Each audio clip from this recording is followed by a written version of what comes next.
Alright. Good afternoon, heroes and heroines, once again. And welcome to the third attempt at streaming. With a bit of luck, the audio is still working. And now, hopefully, the video is now a bit more viewable. I'm now streaming at 1080p. At least I should be streaming at 1080p. And hopefully that'll be okay for Twitch. And also like Streamlink and everything like that. Audio works and video smooth. Oh, fantastic. Okay. So I believe it was Ratchet Freak and this young Dane who was having issues, and was Rupan as well? Rupan's no sound. Yeah. Saf's not getting any video. Is it just a Saf? Now the lag is just about half a second. Much better. Okay, cool. Knuckles is getting video now. Okay. So I think let's try this. Now the other thing that we need to get set up is the other streaming service. Let's just see how I can do this. Is a thing that Martin's recommended. Where's this? Yeah, right, seashells.io. So let's just see how I'm supposed to do this now.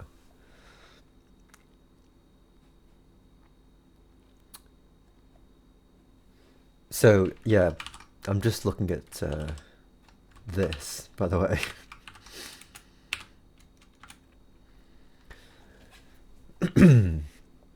And in fact, I'll tell you what, I can just like go to the main screen so you can actually see. Can you NPC? Of course you should be able to. Oh, that's true actually. Yeah, you could do it on your client's end actually, sort out the delay. So yeah, serving at that on URL.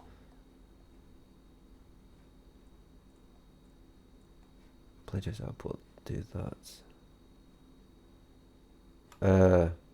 Right. So Python.c#. Right, let's just see.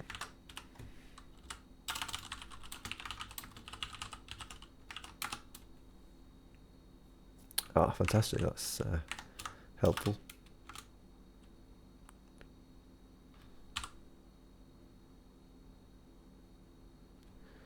Nope. And I just messed up my password. And I messed it up again. Okay. Right. So let's just see if I can just try something here. So how do we do the delay? The delay is delay 5. Right. So if I just sort of say test stream and say seashells delay 5, right, and then with a bit of luck I should be streaming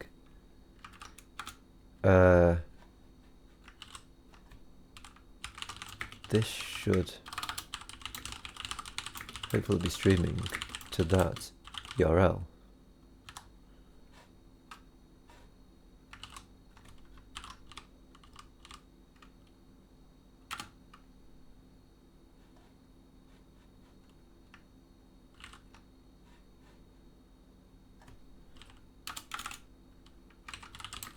Yeah, it does seem to be, although it's a bit funky.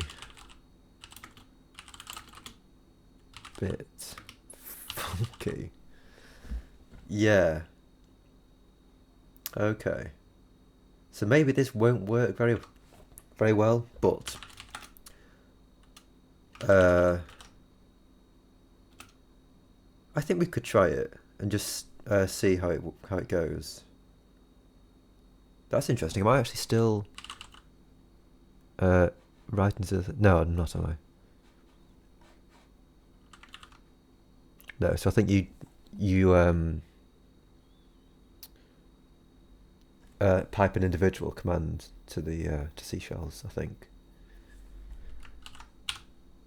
You could try... Yeah, that's basically what I'm going to do, actually. Oh, I see what you mean, right. So use an actual terminal. That's interesting. That is very interesting, actually. Yeah, let's just try that. Right. So I'm now using an actual TTY here. So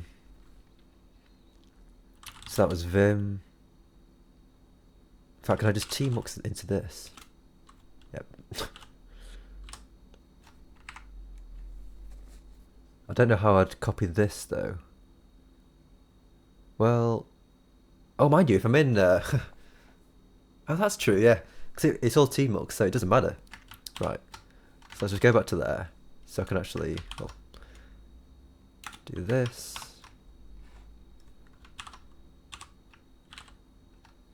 Give me the guessing ones. You switch to that. Ah, right. Switch to... Well, it broke everything. Oh.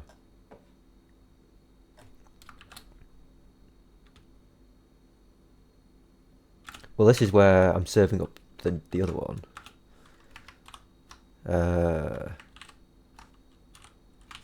Now I'm typing in an actual TTY.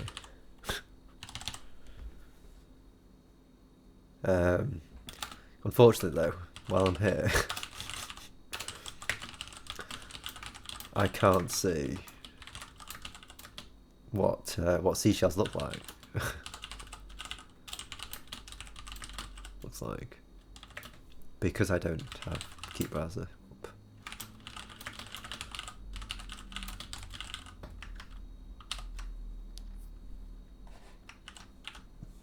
Still kind of busted. Okay. Random ones and zeros at the bottom. Okay. All right. Well, I'll tell you what. I'll let this thing run in there anyway. Just as like an option. But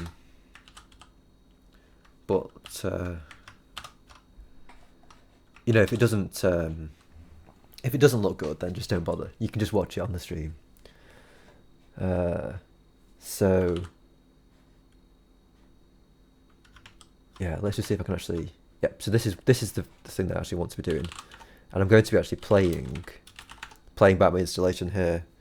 So basically, I believe I just need to do seashells. Hang on a minute. How am I able to get this into there? Yeah, I should be able to copy the URL, I think.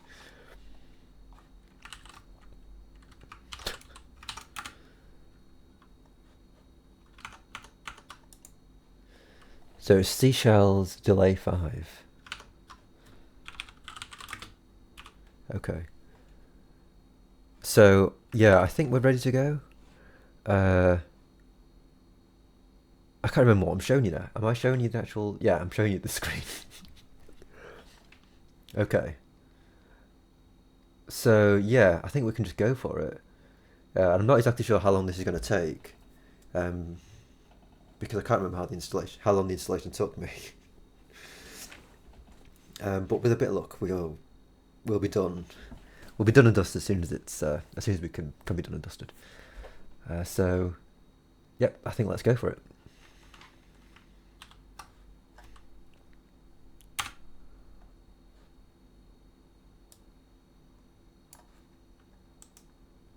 Right.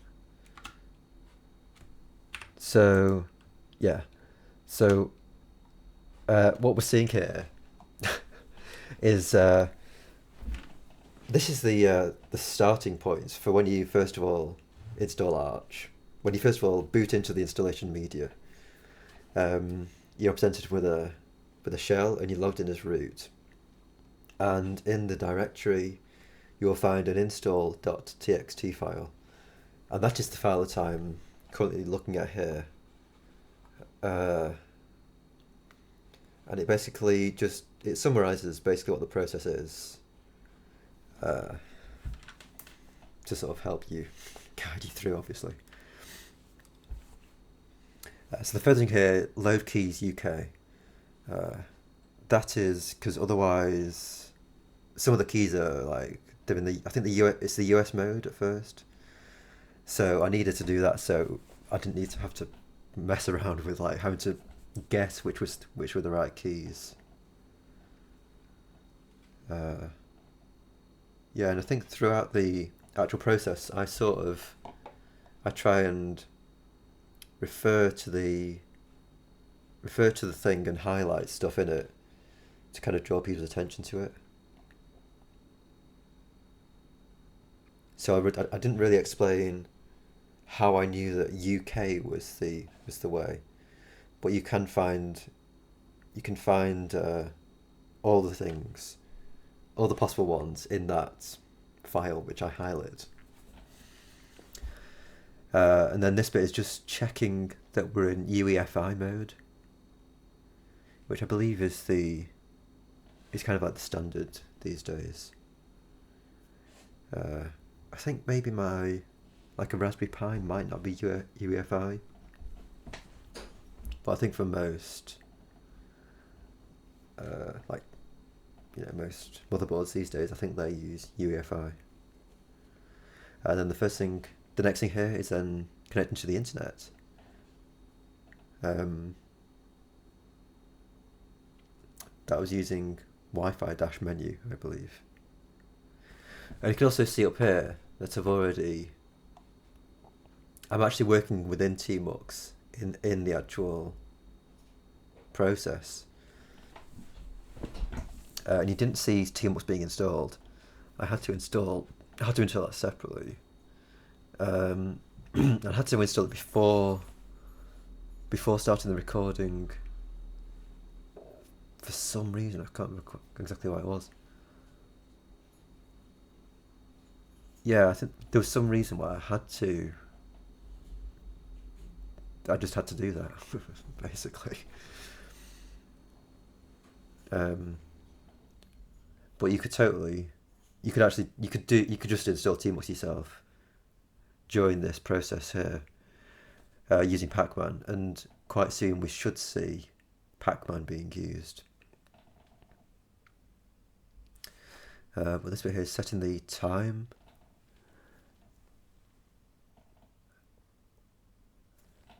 I mean, is that necessary? I suppose that's necessary.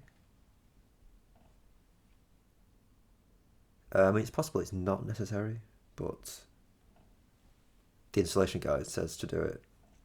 Then a very important thing here is lsblk-fs. So this lists all of the partitions, all of your block devices.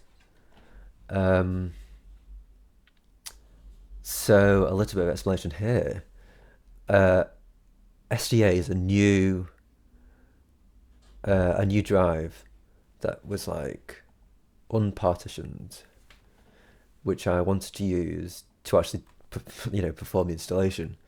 SDB though is like the old SSD that I used in my laptop, so I just wholesale moved that into this new system.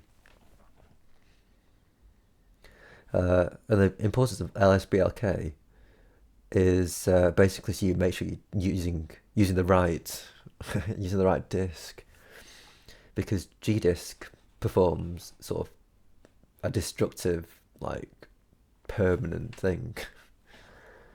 As far as I know, you can't really recover any stuff that you lose from that. Maybe you can, but I'm not exactly sure how. So you just need to be 100% sure that you're actually working with the right block device.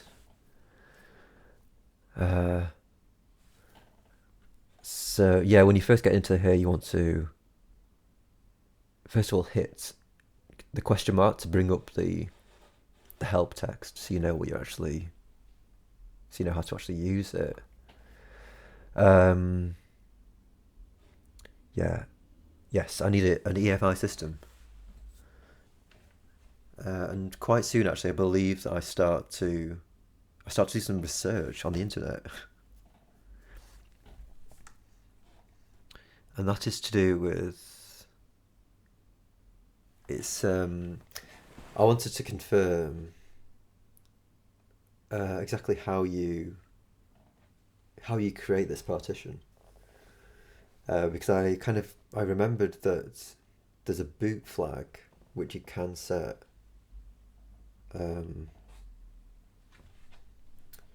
As it transpires, you don't need to set this boot flag for EFI system partition. I think you did need to use it for an MBR, or it was like a DOS boot partition or something.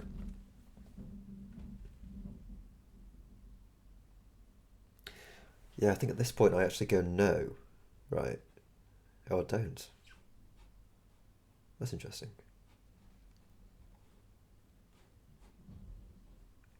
Form the partitions. Pretty sure I do remember researching this stuff online though. We'll see exactly what happens.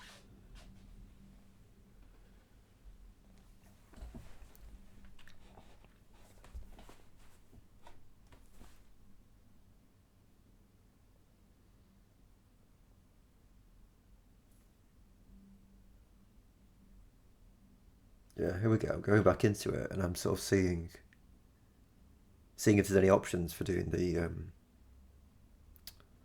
setting the boot flag.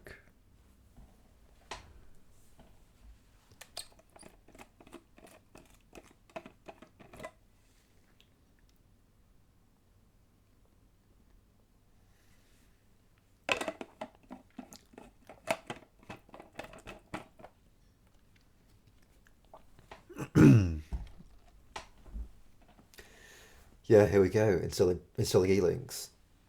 So this is something you can do yourself if you want. So while you're doing the installation process, you can actually install E-links, which is a web browser, and you can actually do research like on the actual system that you're installing, which I suppose is kind of an interesting thing to be able to do.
Yeah, I'm planning also to annotate this whole stream, and I will link to this to these pages so that they're easy to find.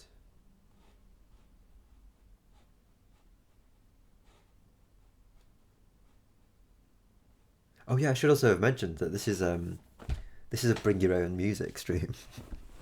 I'm currently listening to Kate Bush, obviously.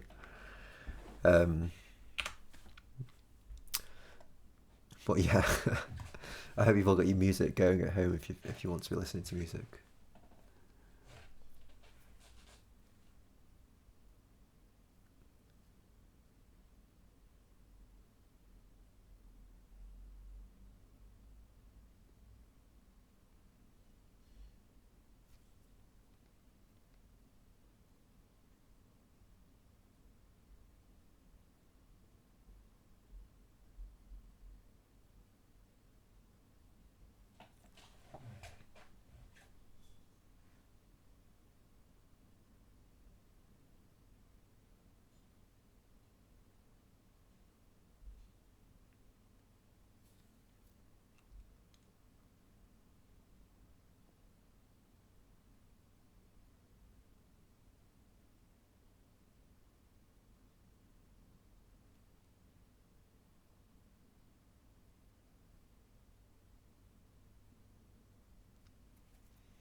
Yeah, this boot flag here, boot flag enable. I think that was what I was trying to fully establish whether whether I needed to set that.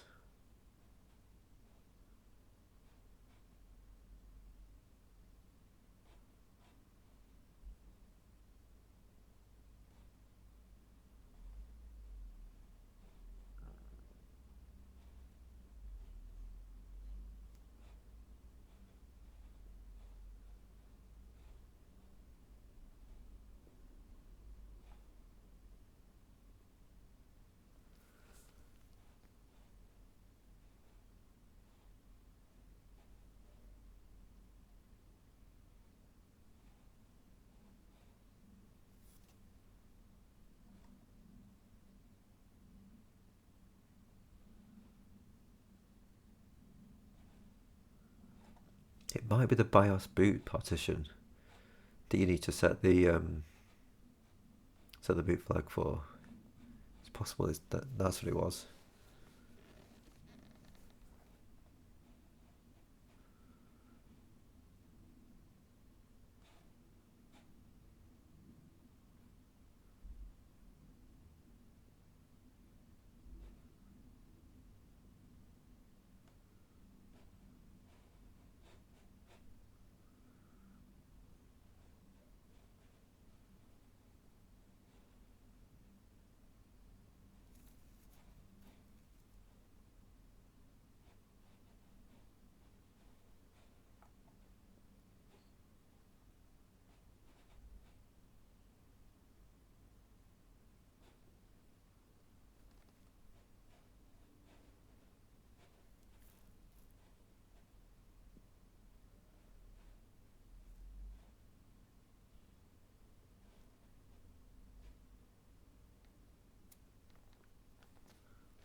I'll talk about life or something else while listening.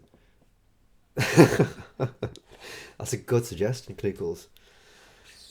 So yeah, life.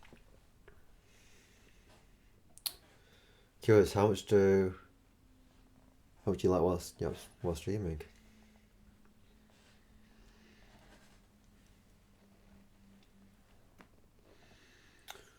I think you yap a good amount of time. So, um,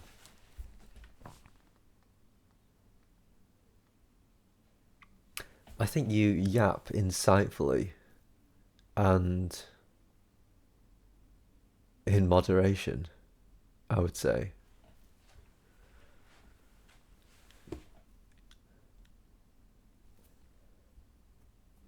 It's been a little while though since you have streamed. So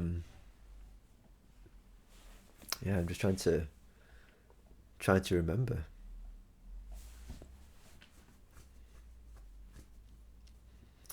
I'd say in moderation, insightfully, and entertainingly. So yeah, here I am back. I'm back in GDisk. Here we go. Legacy BIOS bootable. That is what I was looking for, I believe. Or that's what I was thinking of. But because this is an EFI partition, it's nothing to do with legacy BIOS. So I believe it's only if you're using a non-UEFI system that you need to set this legacy BIOS bootable flag. I think that's correct.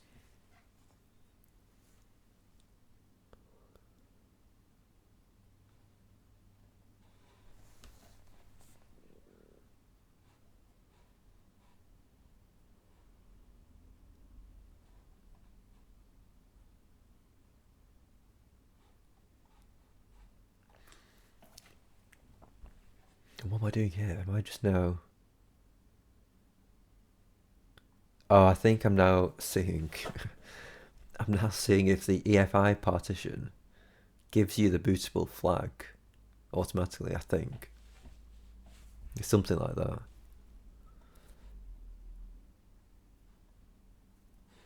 Extension of the wild for text. Doesn't watch this unintelligible stuff. Start doing it again. Awesome. Awesome. I mean, like, Sonics and Knuckles, obviously. Have they axed?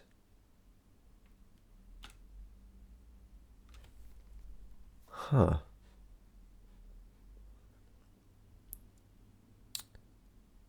So I have to confess, I don't know about this this thing at all. This Archie Comics line. What happened there? Did I just lose the... Right. Sorry about that. I just clicked down here and lost the thing. So what am I doing here still? I'm still looking for the... Yeah, I'm still looking for the EFI system partition stuff.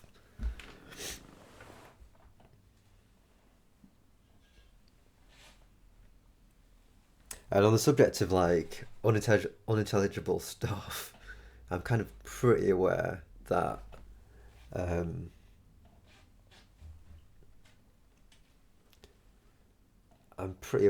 am unintelligible verbally. At least I think I am. And also not very verbose. But maybe that's not true.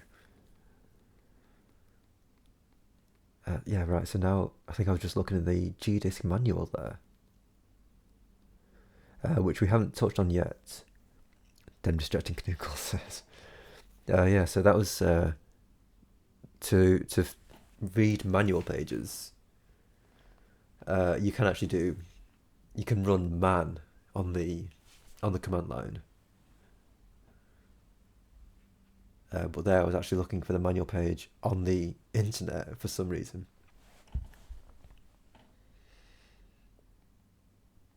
So yeah, I think at this point, I think I've satisfied myself that I'm actually... Yeah, here we go. Using man on the command line, that's how you do that. And then you get this nice kind of documentation here. So yeah, I think I'm happy that the boot flag thing is okay. And I'm now moving on to create the to format the partitions.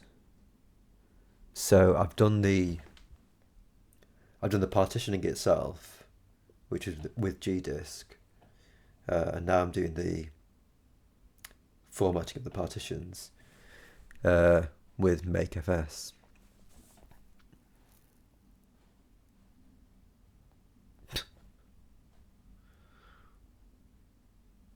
Oh, right, yeah, did I just, yeah, I think I just typed something I shouldn't have typed. Yep, oops, no swearing.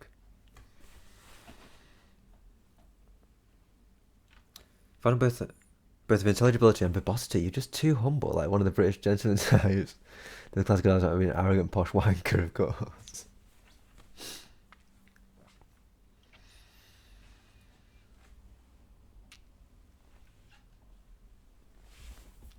I hope it is humility, and it's not just like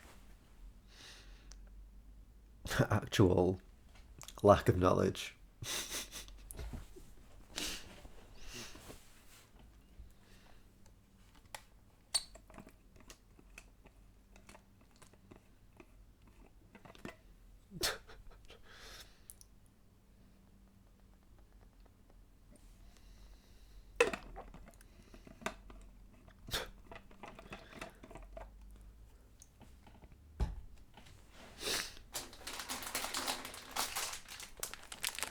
So I'm just enjoying a mint imperial here. I have to excuse the rustling.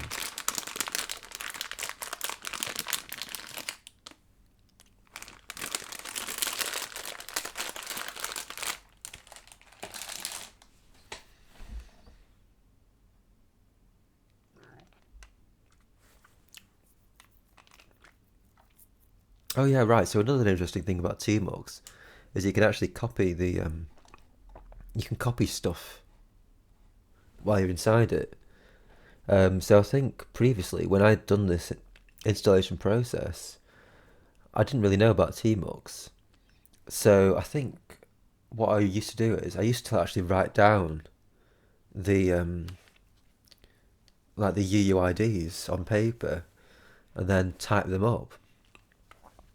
I think I either did that or I would use, like, instead of using the UUIDs, I would use the actual kind of partition path, which is like it's this basically /dev/sda2. I would use that as the thing that would actually kind of type, because that was easy to remember. And then later on, once I could actually use the mouse to copy stuff, I would then kind of change stuff over.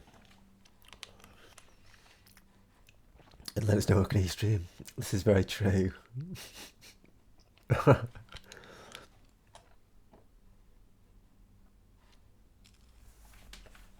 course, there's no go wrong. I don't. Yeah.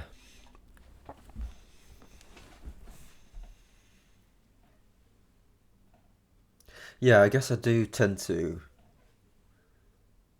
limit the questions that I ask, I guess. By the way, we've kind of moved on here, haven't we?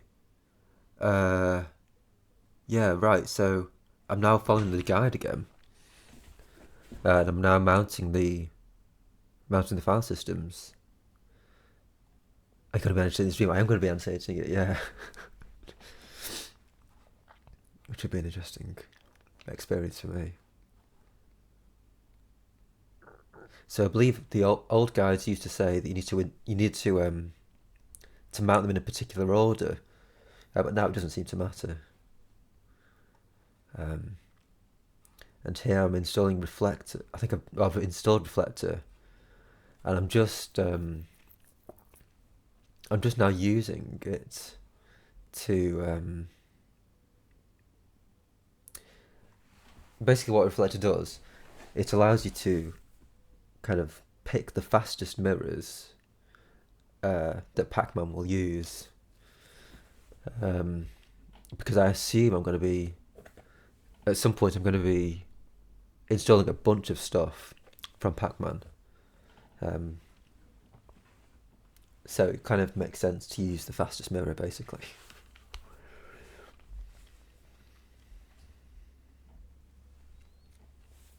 It would be nice actually if Reflector was mentioned in the guide, I reckon, because well, you can find that the default ones just aren't fast for you, maybe.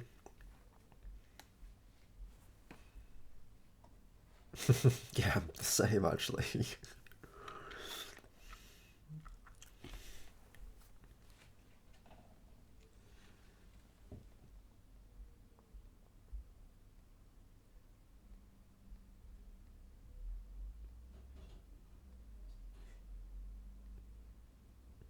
There we go. So it's picked my nice mirrors.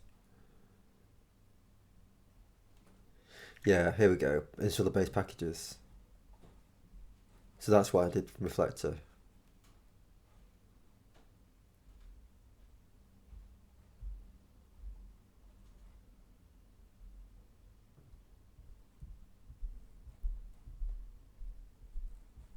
Right, yeah. So, because you had an issue with your wireless card working during the installation process, but not after the installation process. Um, oh, and also there's an interesting thing here, which I just have to mention. If you're installing afresh, you won't hit this issue, right? But because I'd moved my because I moved my drive from an existing installation, it kind of like just made a complete mess of the actual the actual script that the pack strap script, right? Um, Basically, this is because the partitions that I moved over were my home partition and my var partition, right? You can see these guys here. It's these. So I was kind of hoping to preserve both of these from the old thing. Definitely home. And var actually, it turns out I don't actually need to keep. I could still keep the logs, but it's not strictly necessary, and it wouldn't really make sense actually. The only reason I had to move both of them together, I guess, is because they're on the same drive. And strictly speaking, like that's probably not necessary. Like we've had chats in IRC about like partitioning schemes, and like having 4 separate partitions is not really necessary at all. You do need the boot partition because this needs to be formatted as FAT32 or maybe FAT16 actually, but it needs to be formatted as a FAT partition. At least according to the documentation. But like, I don't want to be using FAT for my other stuff, so you would need a separate boot partition. But all these could actually go together. And let me just see what I'm doing over here. Oh right, yeah. So this is just Packstar. I'm just now trying to solve the problem of why I was hitting that conflict with var. Basically, the solution was just to kind of just move the stuff in var to a separate directory, so it didn't clash. That was basically the solution. And I think what was causing it was, I think it's probably Pac-Man's cache, basically. I think it's Pac-Man's cache that was. It was telling Pac-Man, obviously, that stuff was installed, and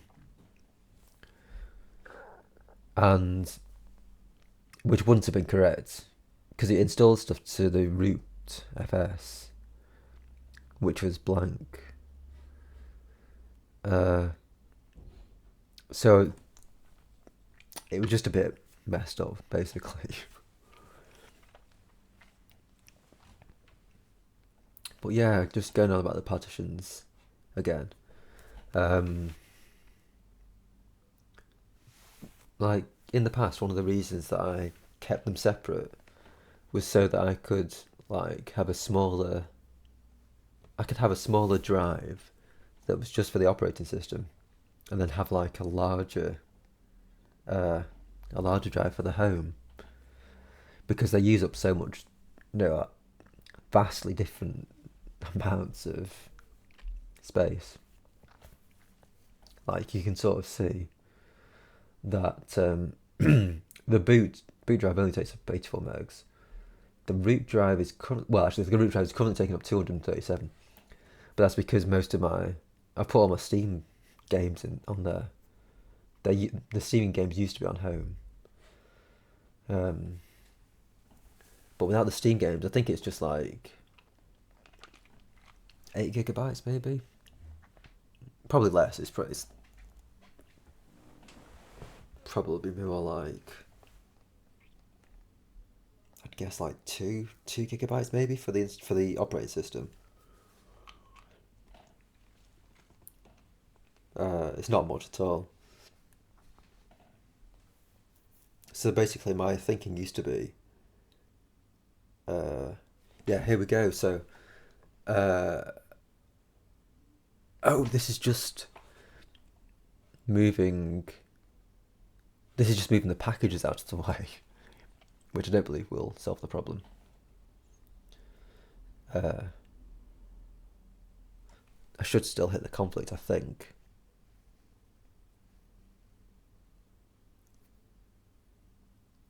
Well, it's downloaded community. Yeah, still hitting the conflict.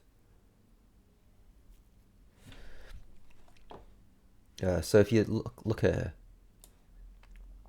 that is being, I believe that's being told by the cache, and the cache is on the var drive. But this program isn't necessarily installed on rootfs, right? So that's, I believe that is where the issue was.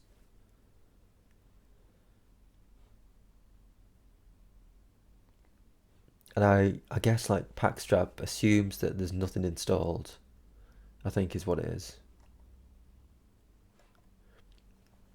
I watched the video. So yeah, we are, Brian. Yeah. I don't know how you time when your hands are not on the keyboard. Well, that's another part of it entirely. So, as a part of installing this whole new system, I've actually upgraded to an entirely new means of interfacing with the actual computer. So it's actually by the power of my mind that it's all appearing on screen. So it leaves both of your hands free to do whatever you want with. Yeah, I'm joking, of course. But I am also streaming this at this URL. I think that's the correct URL. I have to actually look to see what this looks like, though, because I want to keep this bit on stream.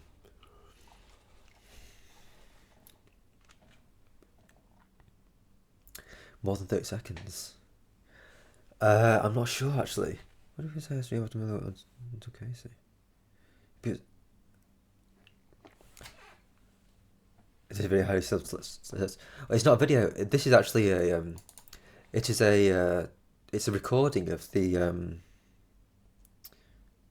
actual terminal session, basically. So I'm using a program called TTY Record. Yeah, it's a recording of a terminal, yeah. So I'm playing it all back. And then also, like in this seashells, you should be able to select text as well, basically. As well as input during installation of terminal components. It will completely get crazy. Yeah. So this is using, let me just see if this will give you it. TTY record. Yeah. Yeah, that's the program. Yeah. So what I did is, I put the package for TTY record on a USB stick, and I also put the package for TMUX as well, because I'm in TMUX here doing all the stuff. and then before I actually started the installation process, I just installed those packages. I installed the packages, launched Tmux, and then hit record basically.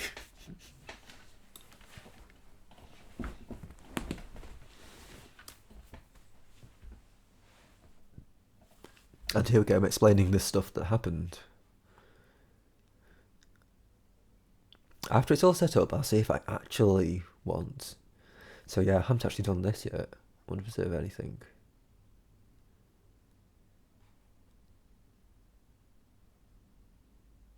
Does that matter now? Yeah.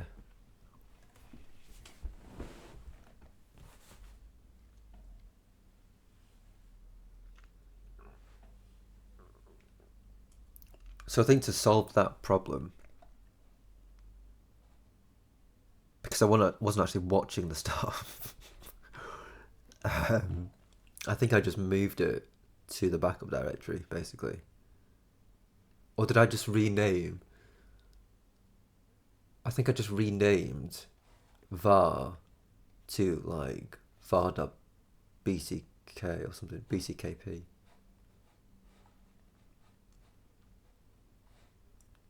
So by the old root first and bar drives.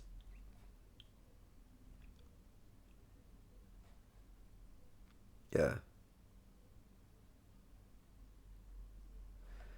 So yeah, I think now it's currently installing a bunch of stuff with Pacman. So while it's doing that, I'm just going to nip off for just a minute, and you can just enjoy past me explaining stuff. I'll be right back.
All right.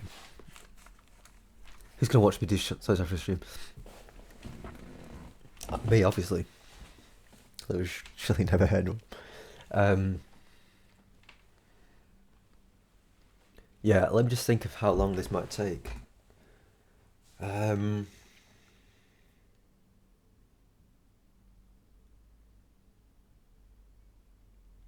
So it's installed the base system. It shouldn't be too much longer, I don't think. What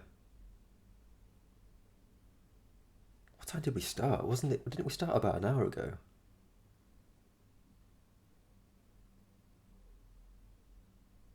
And Casey's due up at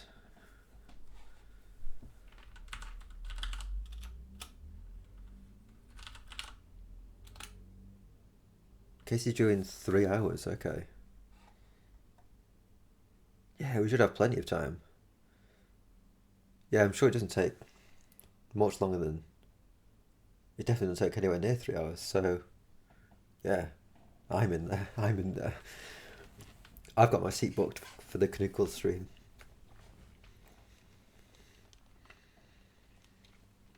So, right, yeah. GenFS tab. So basically, using the U flag, it makes you use the UUIDs.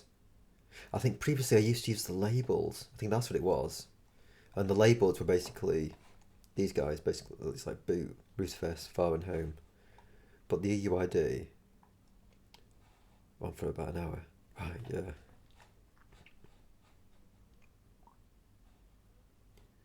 So yeah, using U is the kind of... It's kind of like the better way of doing it, I think.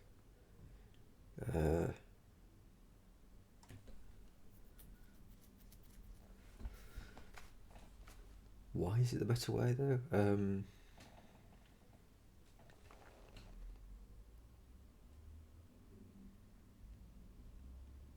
I mean, maybe it doesn't really matter. But I think using U is recommended for some reason.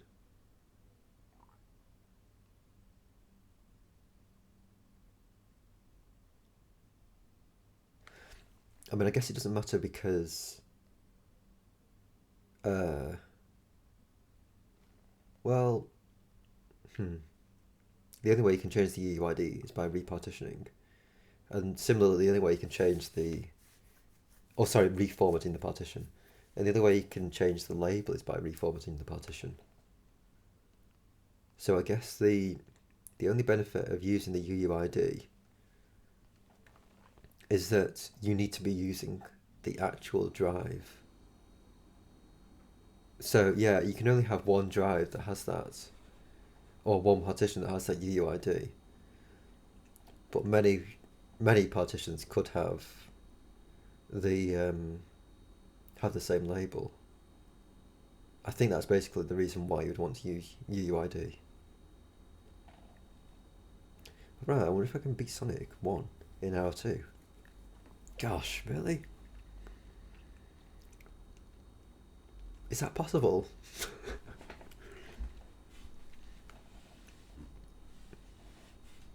I suppose it depends how glitch-tastic you get. If there are any, I'm sure there must be glitches that you can use. So right, yeah, so here we go. I've done the FS tab, and Vminit was just making sure that it looked okay, which it did seem to do. And now I've change routed into the actual new system.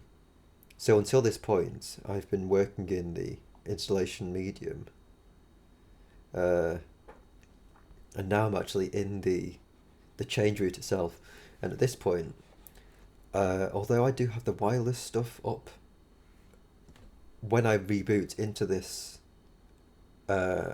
new set, well, actually I can't reboot into it yet because I haven't actually set up the bootloader.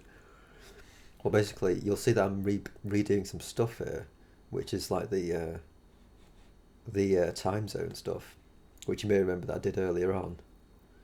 But this time when I do it, this is going to persist into my actual installation, whereas the previous stuff won't, if that makes sense. I mean, making the partitions would obviously persist, and the pack strap stuff would also persist because that's right into the new partitions. But I think everything else, even like the packages you'd installed, like installing Reflector, if you remember, and installing E-links, they wouldn't persist into the actual installed system. So you would have to, at this point, now that you change routed into the actual system itself, you would need to reinstall those programs. I'm not sure if I do that here. I think I do that a bit later on.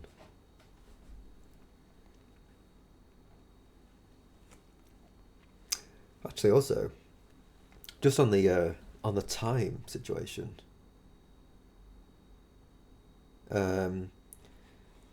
this process happened in multiple parts. So if you like, I could even split the stream over multiple streams.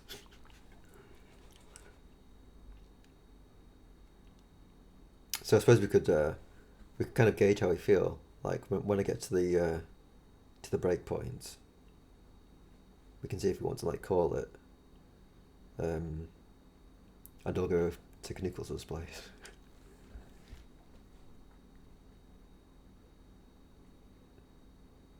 See if that was just setting GB.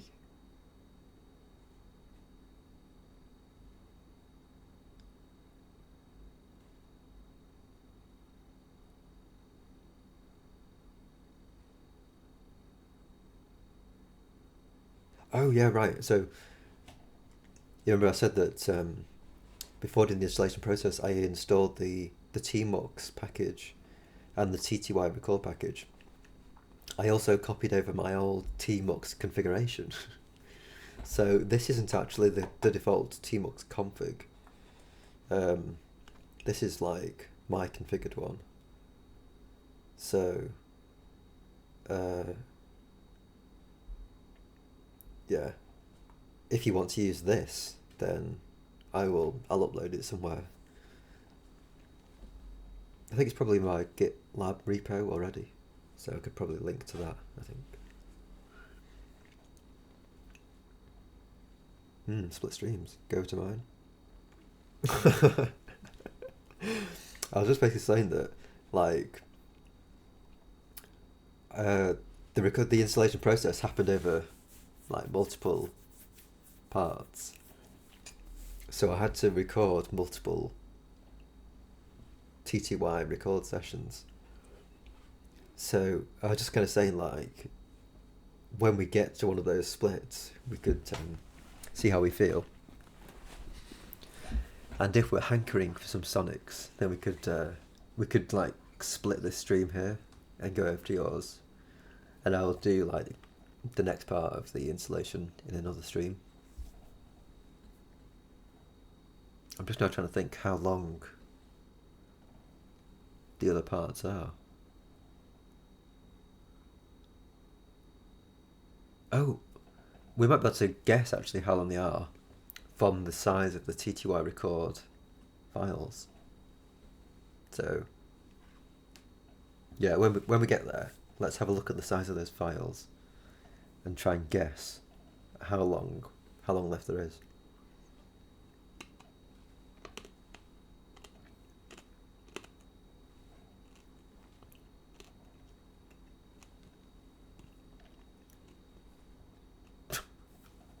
Sort of. Oh right, it's tabs versus spaces issue. So these are all tabs, I believe. I still haven't done that actually.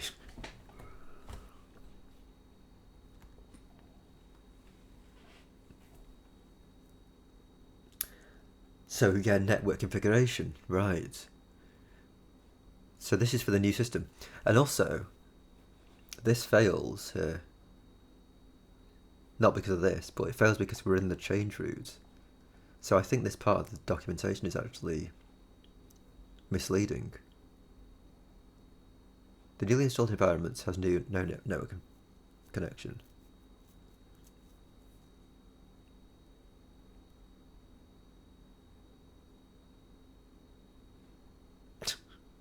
Right.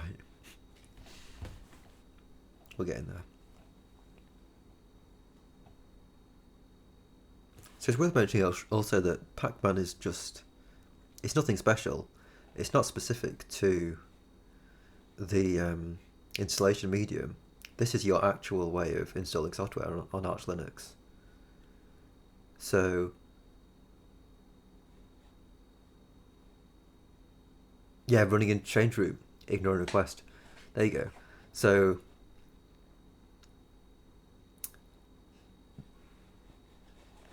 like, because that is the case, and because you've got to be in the change root in the installation process, I don't think that part of the documentation is correct. I'm not sure why nobody's caught it. I think at this point I'm just checking that it looks basically sane. So making it .conf is basically, it's basically the way that you configure what stuff gets built into the kernel, basically. Because, as I understand it, Linux is a modular kernel. So you can actually you can make the image as big or as small as you want, or as you need. You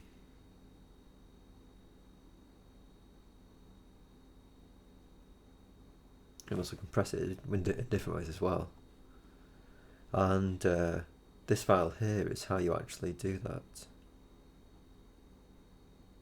I could be wrong about that, but it's roughly something like that.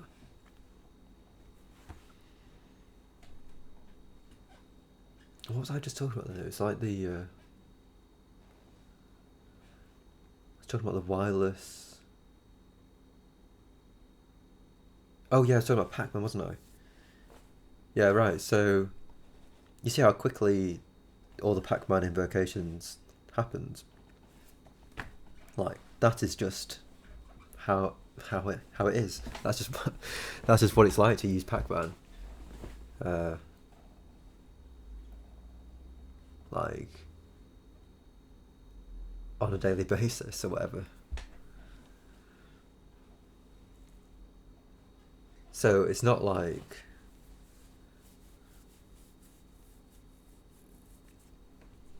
like you're in this tech situation here, and because there's not much running, it is able to work as fast as it does. That's just the case wherever you are.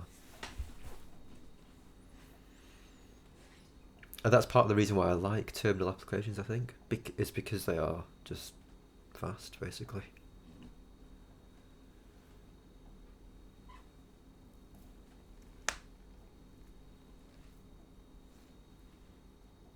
So maybe like if GUI apps started to be more, well, I mean, there's also there's the speed, and there's also like just the interacting with them.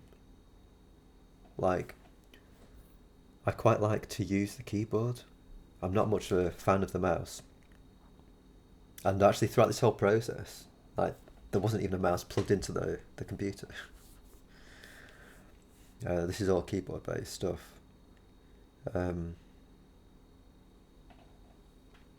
So, like, for programs that it's appropriate to navigate with arrow keys or with like Vim keys, and where it's appropriate to like type stuff in, like, I don't know, I just kind of like to use the terminal. Yeah, no GUI bloat. Yeah, exactly.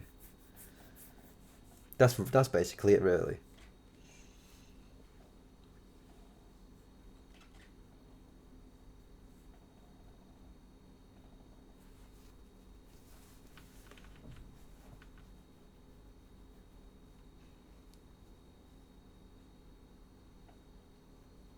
I also like the fact that you can use tmux to sort of lay stuff out, but that's a bit of a straw man argument side of it, because you could use a window manager such as i3 or Awesome, or what else is there?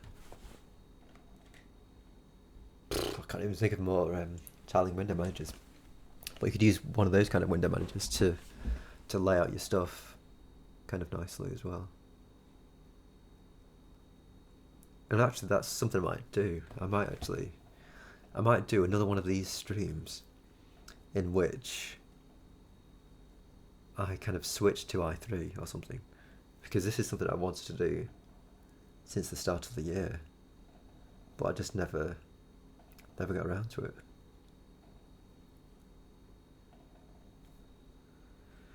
So what is going on here? System reboot. So I'm probably I think I'm just configuring the bootloader at this point.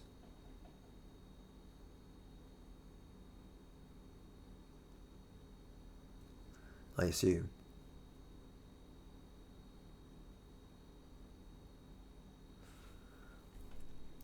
This is a system reboot. Arch Linux Wiki article. Yeah, right.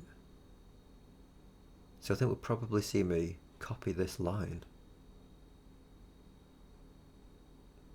Yeah.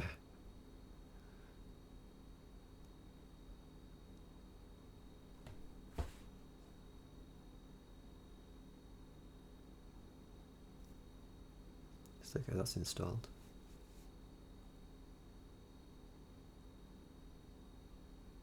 And then you need to create an entry for it.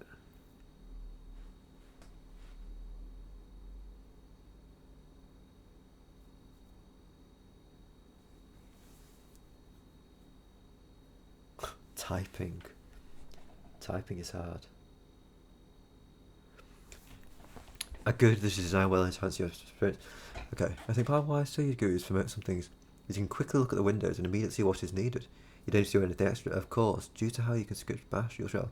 It's more a case of just getting it right. So, yeah. I think part of why I still use you can quickly look at the window and immediately see what is needed.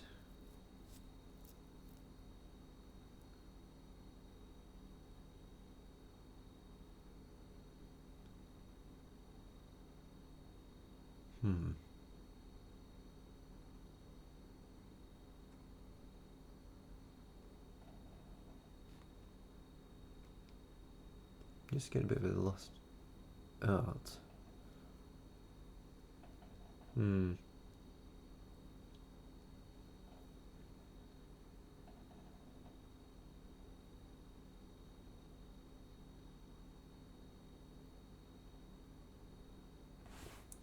So,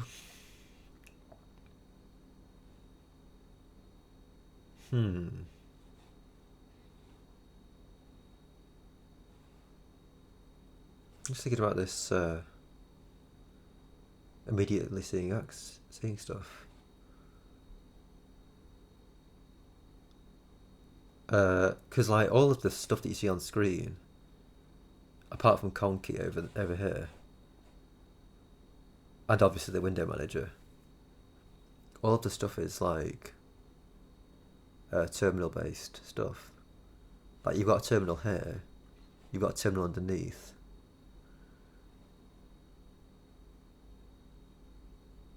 I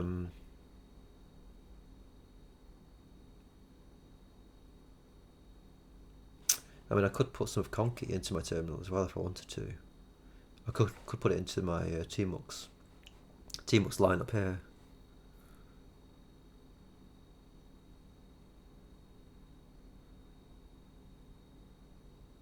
I suppose one thing I might like is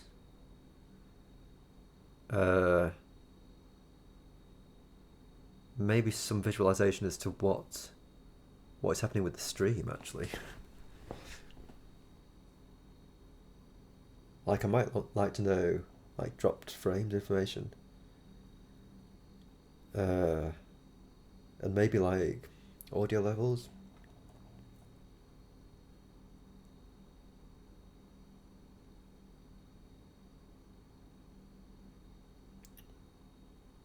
I mean, would I be bothered to see the actual image of the stream? I'm not sure that I'd even be bothered for that. Because like once it's set up, I would hope that it just runs and it's okay. But the stuff that I would want to monitor are things like dropped frames, upload speed. So I get the upload speed up here.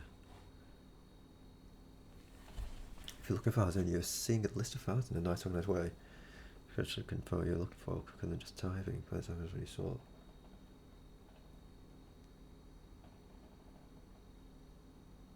Looking at organized list, something's right. Oh, I see. Right. So yeah, I suppose it then depends what you're sort of saying. What you're considering to be GUI.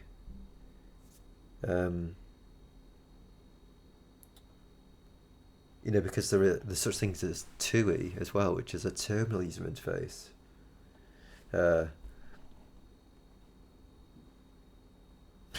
What's going on here? Oh right, Captain Escape. Yeah, so remember that I'm still in terminals here. I'm not going to move away from here, but I'm just going to focus on here. I have a file browser here, and this is in the terminal. But I think I would consider this to be a terminal user interface as opposed to a graphical user interface.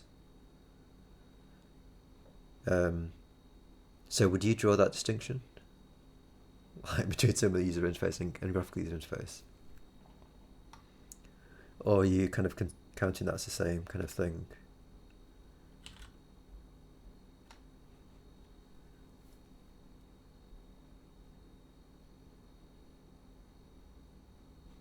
Oh, so hang on a minute. I've installed the bootloader.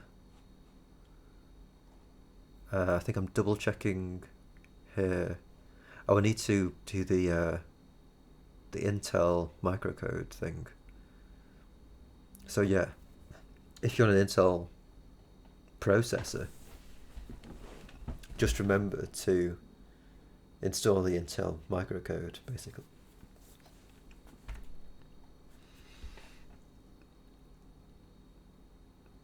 Let's check out Knuckles' message. Knuckles wonders if his shitting all over most of Sonic games on stream is going to be what prompts Sega to block his Sonic-y critter-based games in the future. That and the unparalleled finesse, they will overtake official Sonics, of course. That is... what about you? Going to be what prompts of always Sonic in the future?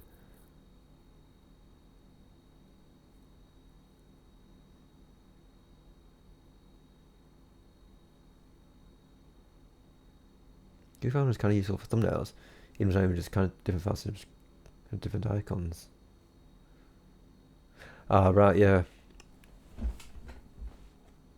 So yeah, the way that Ranger does that is with different colours for things. So you can see up here,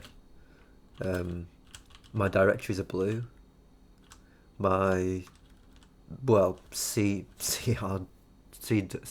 files are kind of white. And then the actual images themselves are this colour. So that's how these guys do it.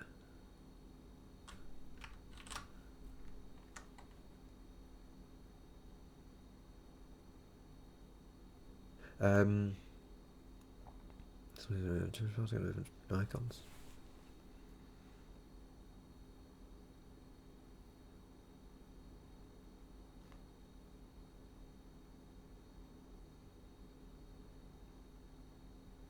I'm just kind of thinking here now, like,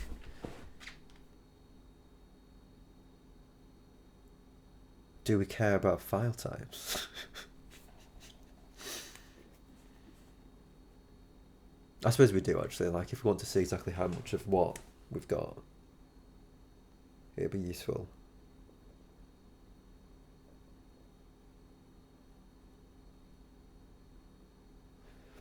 And also view how you've laid out your desktop as to be full of... Right, okay, so the GUI. Yeah, each window is a terminal. Let's be able to tell you with what. Right, okay.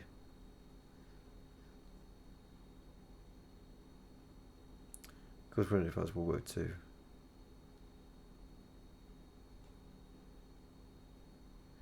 Okay, yeah, so if you're saying that this is a GUI, then yeah, I find it useful as well.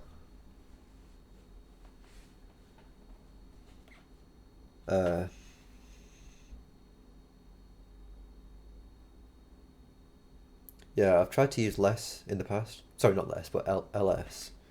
Tried to use ls and all that sort of. I mean, I'd still use it, obviously. But if I want to do like, I don't know, stuff that's kind of like a continuous bunch of file-related stuff, I do like to use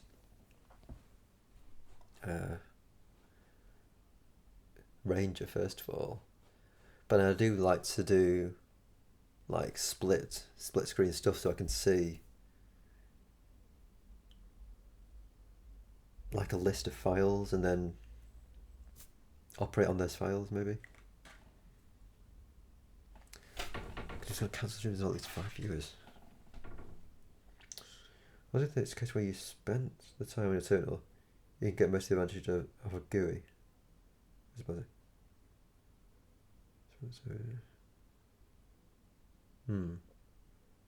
Cancel streams not at least 5 viewers.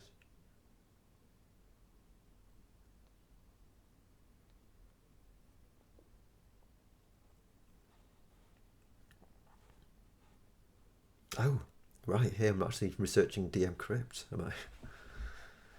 So this is something that Martin's also recommended. See, he suggests using encryption on your partitions. Or on your drives actually, full disk encryption. I didn't do this for this installation, but it is something I'd like to try out. And what was all that about actually? That was using a different part of UUID, wasn't it? So I think it's worth pointing out that this is a different UUID than you'll find in the FS tab. So encryption is something. Yeah, here I'm just basically typing up what I just said, basically. Which was pretty damn good. About 8 people watching, a big part of why it was good. I reckon playing for public and then doing your sales. 2 streams about 1 human watching. There's a miserable. What was that about? 3-4 viewers, okay. I don't miss being left on record. I was playing the goddamn Spelunky. Oh, you refunded it. I'll show you.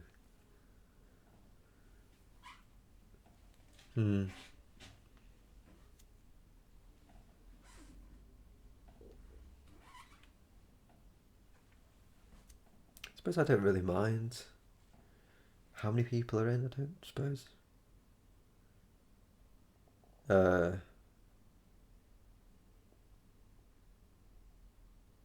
think it depends on the quality of the people. So I think I'd say that everybody who watches me are like high quality. Oh no, you know what I'm just doing here? I'm almost quoting somebody who's basically in the news every day. High quality human beings. Oh no. Yeah, I'm going to stop there. What the fuck am I doing here?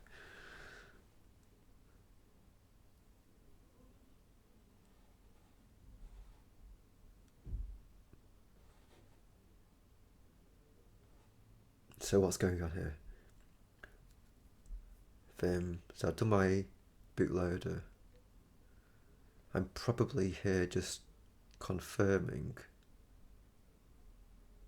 that I've done everything. I think you can also see that the recording sort of screws up a bit. I think it was keeping one tab's worth of stuff kind of in another one. And here we go, it's reboot time. Right, so yeah, we're back. Who don't recall any passwords?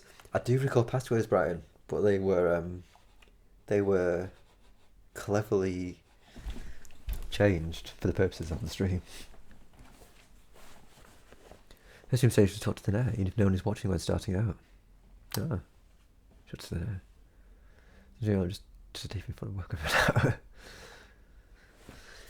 So yeah, let's just see. So that was a 1.3 megabyte file.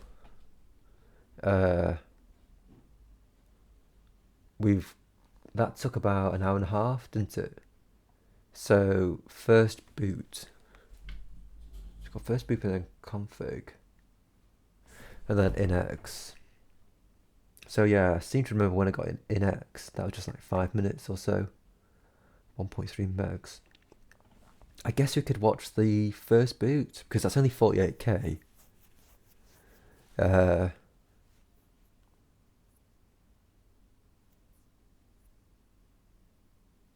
What time are we up to here? So Casey's due in, when is he due? How do I do this? Casey's due in 2.5 hours. We have been going on this for an hour and a half, right?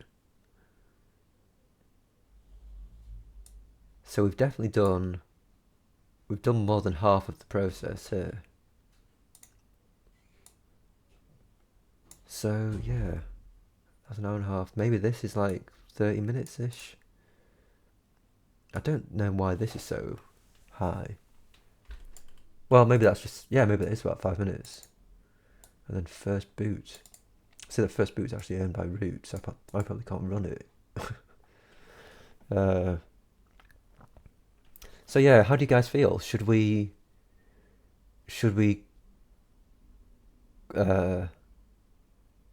continue with the installation process?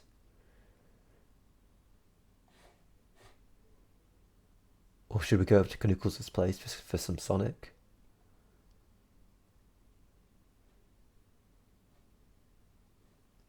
Or should we do the first boot and then see where we're at?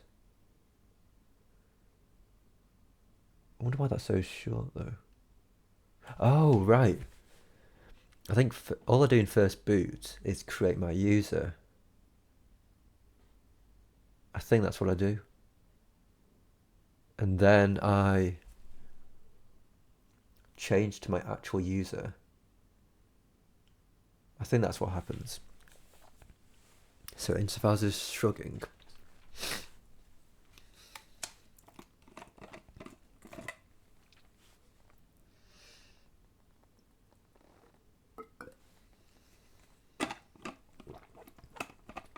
Roll or die. Seems that Pac-Man does have TTY rec. Wow, okay. So roll or die.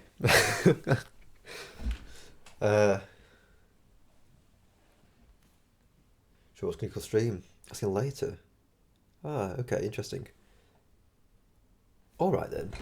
So should we do the first boot? Should we do the first boot? Because that's only short, and then ask Interfaz again. Interbot rather. I think I might have to just actually let me just see if I can actually play the second one. I wonder if I'm still there. I wonder if I'm still streaming the stuff. I'm probably not, am I? Let's just see if I can actually play it first of all. Oh, yeah, seem to be able to play it. So that can be read by anyone. Yeah, okay. Alright. Why is she so delayed? I think I'm not sure actually. I'm not sure. It's possibly because my upload speed isn't so fast, so it takes a long time for it to actually get the stuff out of it. I don't know. Yeah, let us watch this, and then see where we're at. So I need to delay it as well.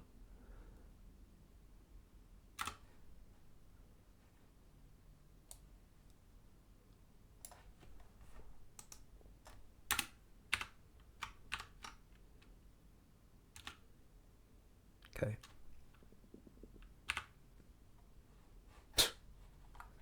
I like how he tells myself that I'm here. So yeah, here we go. I've just booted into root, and this is what you see. added myself. Created my actual password, of course.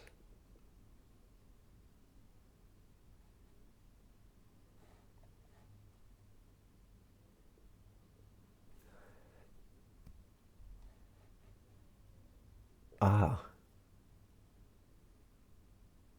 right, yeah, so here we go. I'm setting up the Wi-Fi menu again. Put time first. Day 316. What's the... Uh...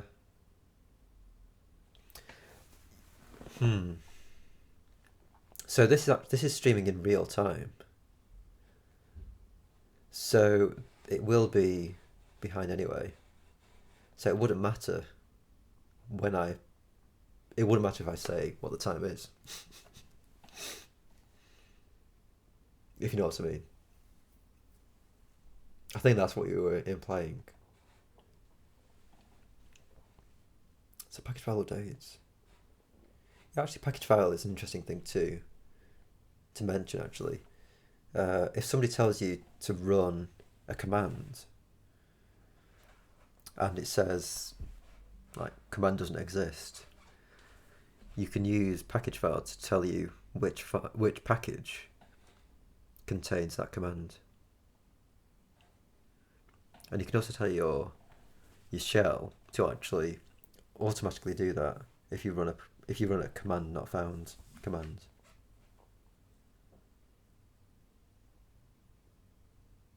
So what's going on there? That was my teamwork configuration going in.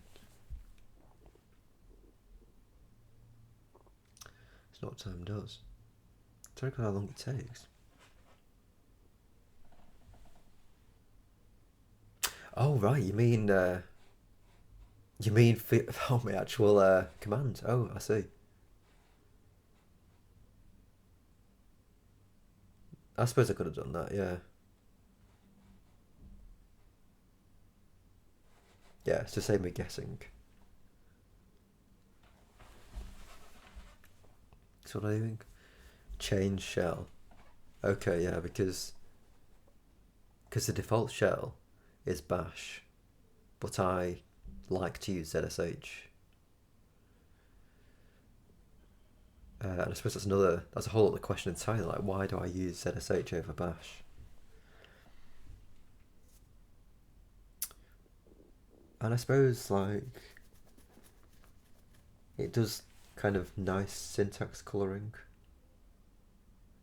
So I believe root is in bash here, and all these commands, they're just in plain white. But I think you should see when I'm logged in as myself that these commands should end up being syntax highlighted. Although maybe that doesn't happen straight away. I think maybe I need to install some stuff actually before that actually starts to work. Do when you run long commands, as how long they take. Right. Type based on Miller's message here. Oh yeah, that's true, yeah. Yeah, here we go. So ZSH syntax highlighting is not going to work because I don't have it installed.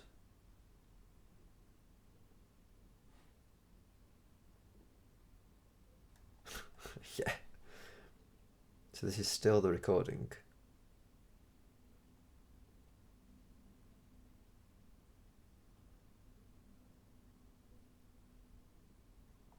Oh right, it's still recording. And here I'm actually checking if it is still recording, I believe. So I wonder where it actually gets up to.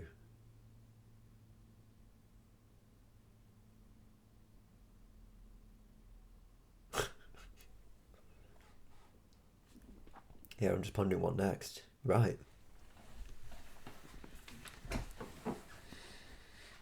What was this? Whether to...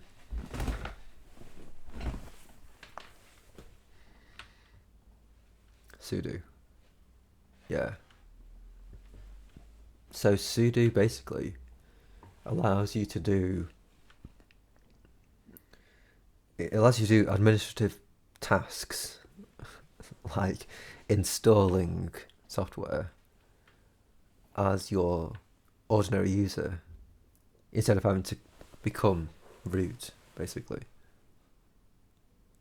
Look, that's root, I'm back in my normal self to continue the rest of the process.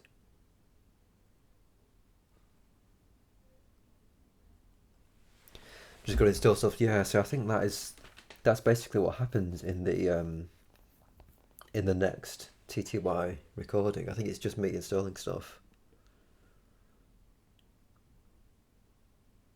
So I mean, oh, actually, one thing we don't have is getting to X. We don't have that in this recording. And I think that might be valuable to actually have in a stream.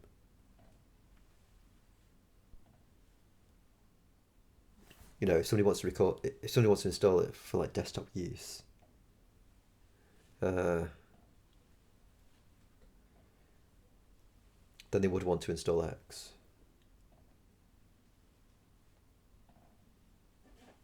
Yeah.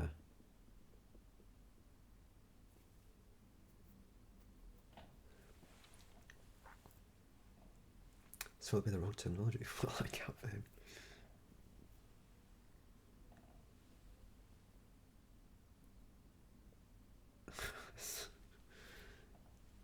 So yeah, I believe I'm back in like the real world now, I believe, yeah. So we've now seen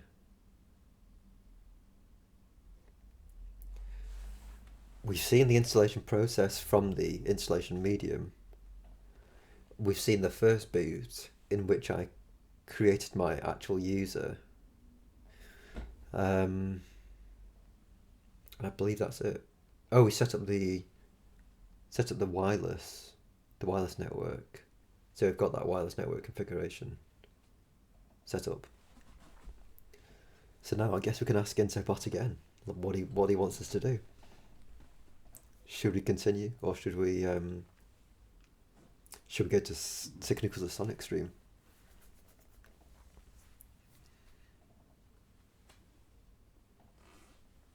Or I suppose, should we even ask him?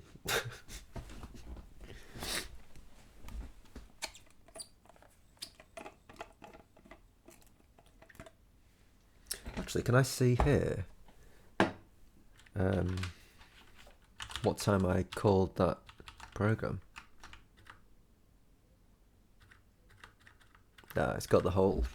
it just fills up the entire terminal with the actual pass stuff.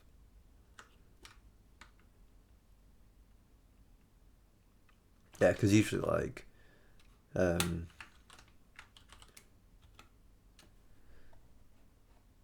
that's a bit too much.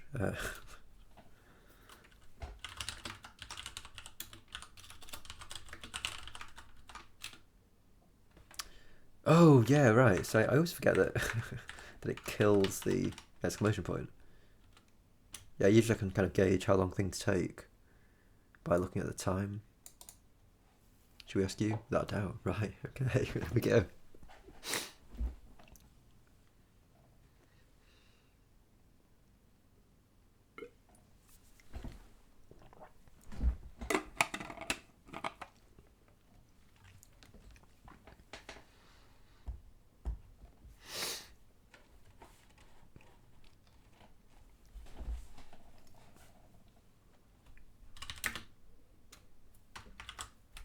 Oh, by the way, right, the stuff about the syntax highlighting, it's just like, God, concentrate and ask again. It's just stuff like this. Like, you remember when root was showing that it was just plain white? Well, with the syntax highlighting, you can see when commands actually exist. So like EC isn't a command, you can see, because it's still red, but as you type, it becomes green. Like L, I'm not quite sure what it means when there's nothing. maybe it only starts to syntax highlight when there's like more than one. So he's saying, doing return Knuckles play Sonic stream, don't count on it. Okay. So that means that I need to do more streaming, doesn't it?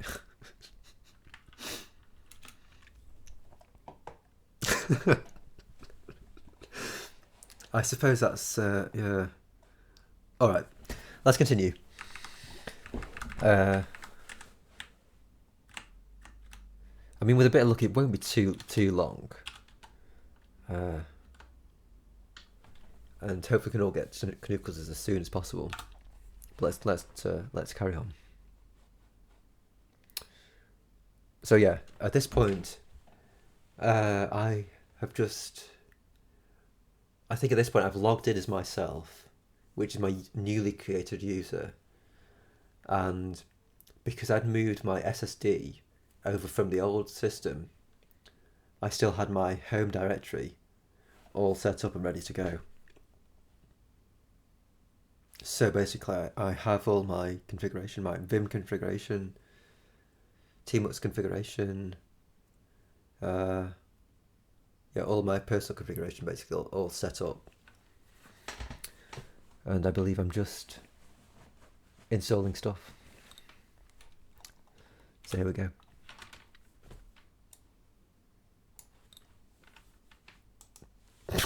Can't put it now. Oh, I forgot to do now. Never mind. Well, for consistent, it already gains a new side to it. Can't pause over it unless you're root. So because I'd given myself sudo privileges, I could actually use sudo at this point. So the first thing I was doing was installing Fortune so that I can actually see the nice Fortune. It's basically this stuff here. It's just a bit of fun stuff.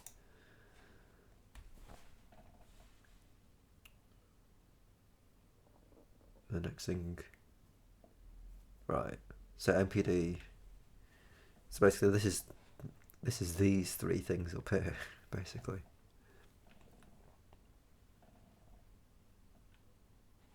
MPD is music player. Well, these two are music player. It's kind of like a server client architecture. So MPD does the actual stuff, and NCMP PP is the thing that you interact with. So I can just show you that in the background. That is this happening down here. You know, you can just like navigate through your music.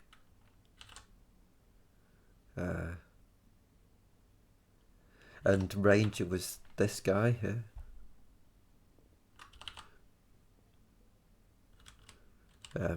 Which is the file manager.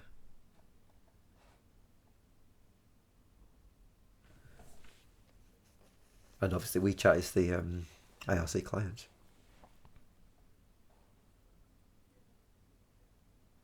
Oh yeah, and you can see because I was using my own configuration from previously, it was loading my so my Tmux configuration automatically loads a tab that is at this. It loads a tab that's at this directory, and it loads them in a split. So it's just like my thing, like how I do the annotation setup. Abner has arrived. Wow. Once the artist is still live. Wow.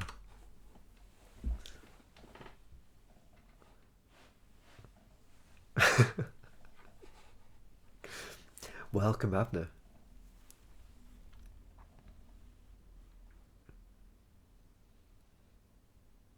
So this is configuring Pac-Man.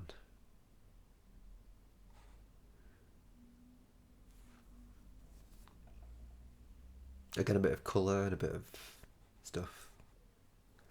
And Abner's in here.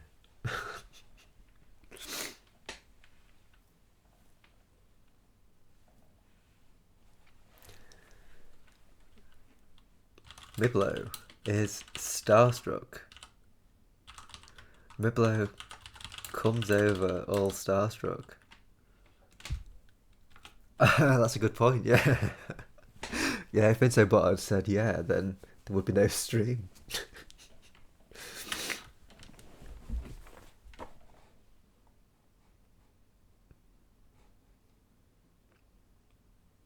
Oh, right, yeah, so the reason that I did this installation, this configuration here, was that I spotted that I was getting like the 100%, like I wasn't getting the cumulative thing, the cumulative percentage.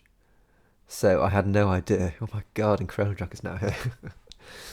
So you thought, yeah, it's cool, isn't it? I think it's slightly busted. Um, but I mean,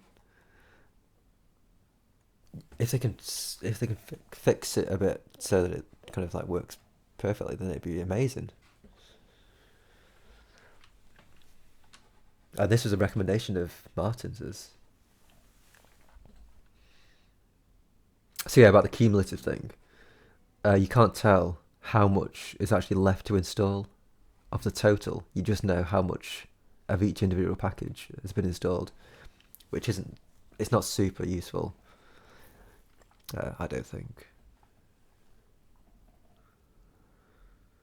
I believe I'm just scrolling back through here just to see if there's any like uh, any messages that I needed to kind of pay attention to. Because sometimes when you install a package, it says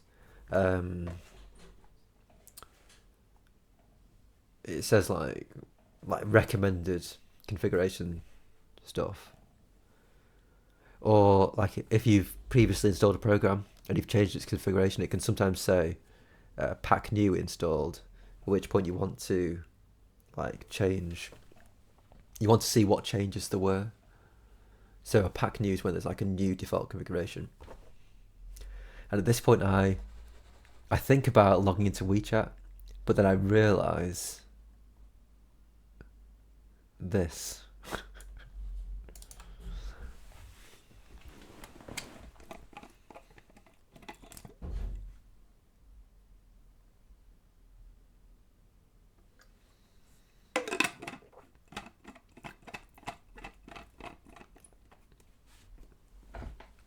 So yeah, there we go.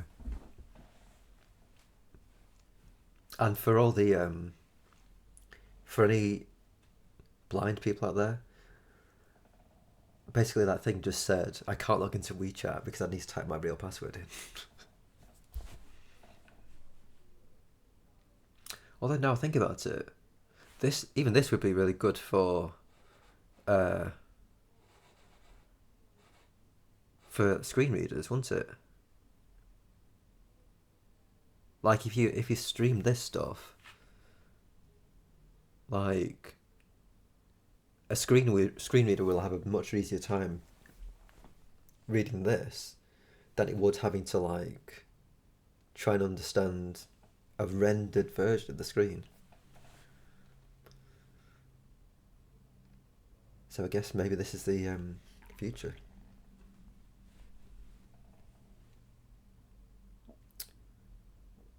Database file from multilib does not exist.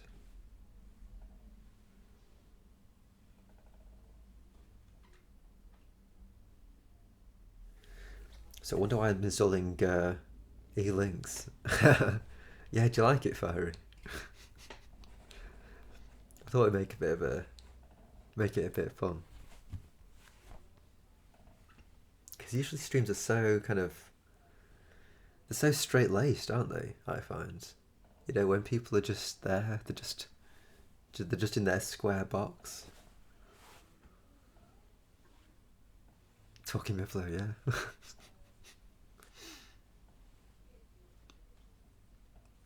You should have been there at the start of the stream actually. I think I started about, was it 2.5 hours ago maybe? And there was like there was just no mic basically. No hands typing, yeah. And this is thanks to TTY Record. But here we go. So I installed E-links so that I could research how to actually get a Zorg going, or Xorg, I suppose.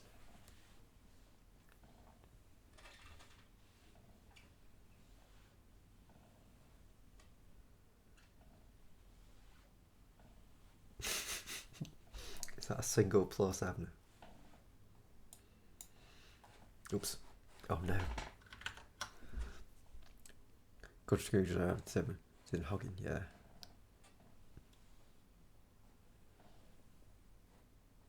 So probably I just need to install Fluxbox, Xorg server.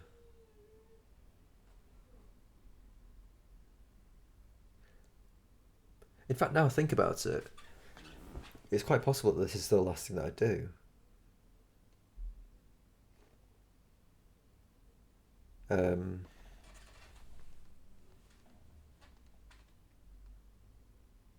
You know, because the final recording is for in X, so presuming that I just install X and then I just well, not reboot, but I just like start X into it. Previous join. Okay. I don't think I'll keep the very first stream. This is actually the third attempt, by the way. This is the third stream that I've done today. Plus that is the command to summon.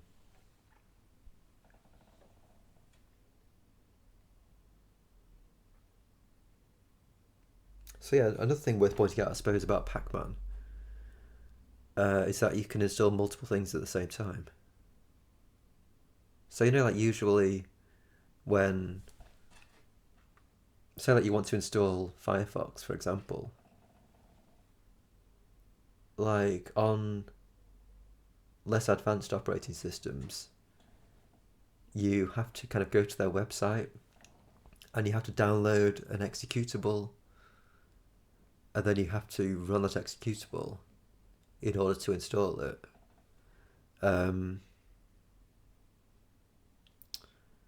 Like you just can't do that process for multiple programs at once, as far as I'm aware. We maybe can actually just string up a bunch of executable files to run, but I'm not sure if that is. Well, yeah, I suppose you can actually. You could do that. You could just string them all together, but you still have to go to the website to get the executable in the first place. But Pacman just has this kind of thing built in. You can just easily just install multiple things, which is just kind of handy.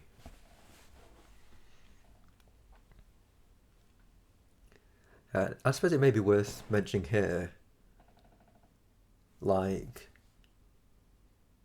the reason that you can do this is that the repositories from where you install the stuff are maintained by people, obviously. They're maintained in there's like a testing repository as well, where the stuff actually first of all gets, where new packages first of all get tested out to make sure it still works with the system. Charlotte 93. Where are we? Hi 93. Charlotte 93. So yeah, you didn't auto complete there because Twitch buffers up the things, whereas I believe in RISC, if you had spoken, then you would be in the room and you would be auto completable automatically.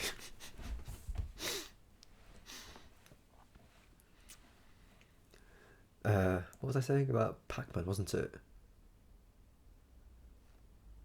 Oh, about the repositories. Yeah, right. So one of the reasons that I actually like to use Arch is that I kind of trust the repo maintainers. Like, I think they do a good job of like making sure that stuff works and that stuff is available for you. Um,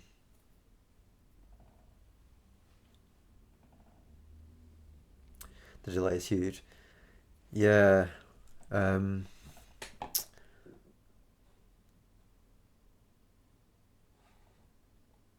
yeah, I think folks were saying it's like 30 seconds. So showing 93 minutes. Yeah, so after this stream, Knuckles is doing a Sonic playthrough. He's going to complete Sonic 1 in 1 hour. That's what Knuckles is doing. So after this stream, we're all going to move over there. And then later on, we've got Casey doing Helmet Hero. And I believe he is on in 3 hours and 5 minutes, I think. Let's have a look.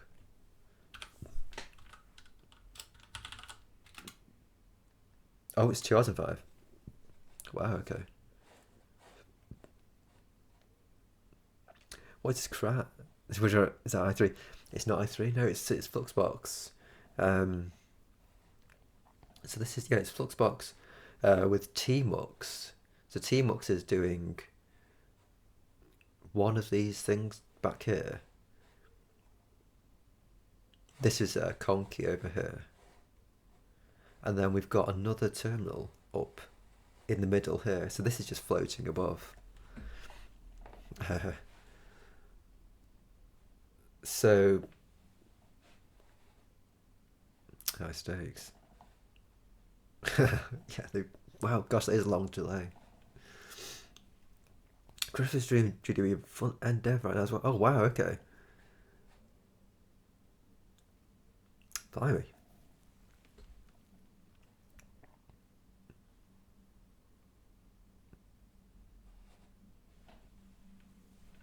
What was I talking about again? Oh yeah, the window manager. So yeah, it's Fluxbox, which is it's not a tiling window manager. It's just a floating window manager. So I've got one instance of URXVT down here. And I'm sure that's very unclear. So that was URXVT.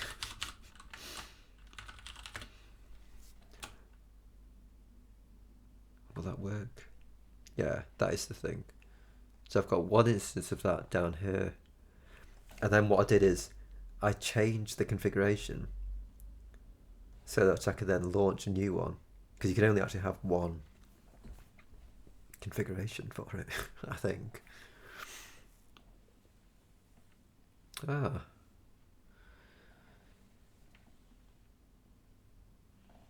Show me pictures of this file.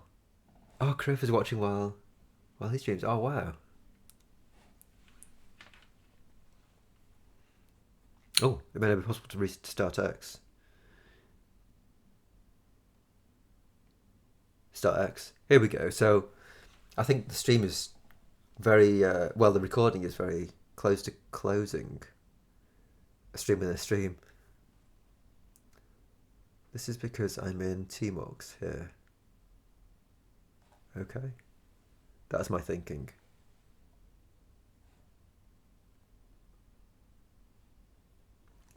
Let's leave Tmux. Yeah, I'm pretty sure that this is all I'm doing. So let me just. This is a complete guess, right?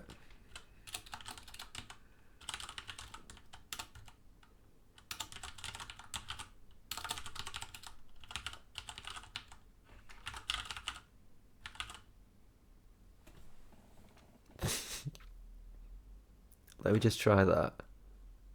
See if that gets you anywhere close. It's possible it's out of date actually, that, so I might need to push a new one. So here I'm just seeing that it's still recording. Yeah.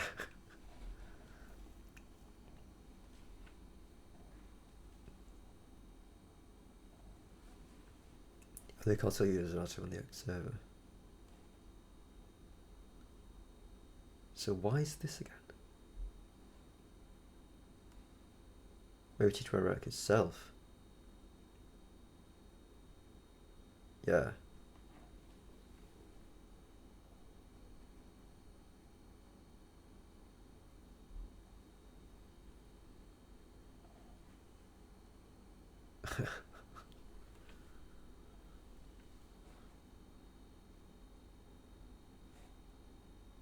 So here we go. We're back in the present day. So, yeah, while there's nothing going on here, let me just see if I've actually got the right URL there for Charlotte 93. Sign in.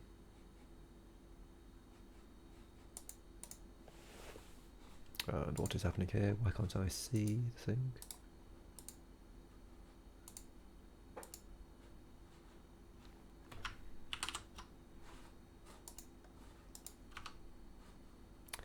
I need to sign in or sign up before continuing, do I?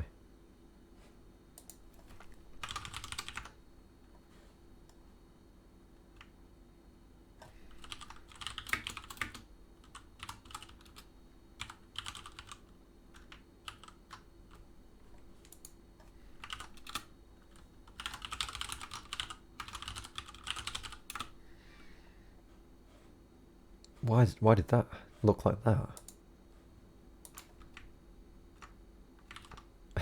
Oh dear. Why do I need to sign in though, I wonder? GitLab.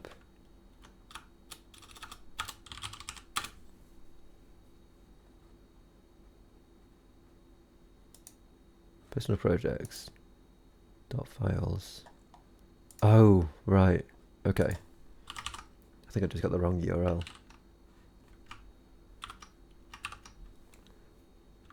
There we go. So hopefully that's the right one. Sherlock. Yeah, right. So the only thing remaining, this is a very quick thing here. So all we saw in that stream, we just saw me logging in as my ordinary user for the first time, installing some stuff, and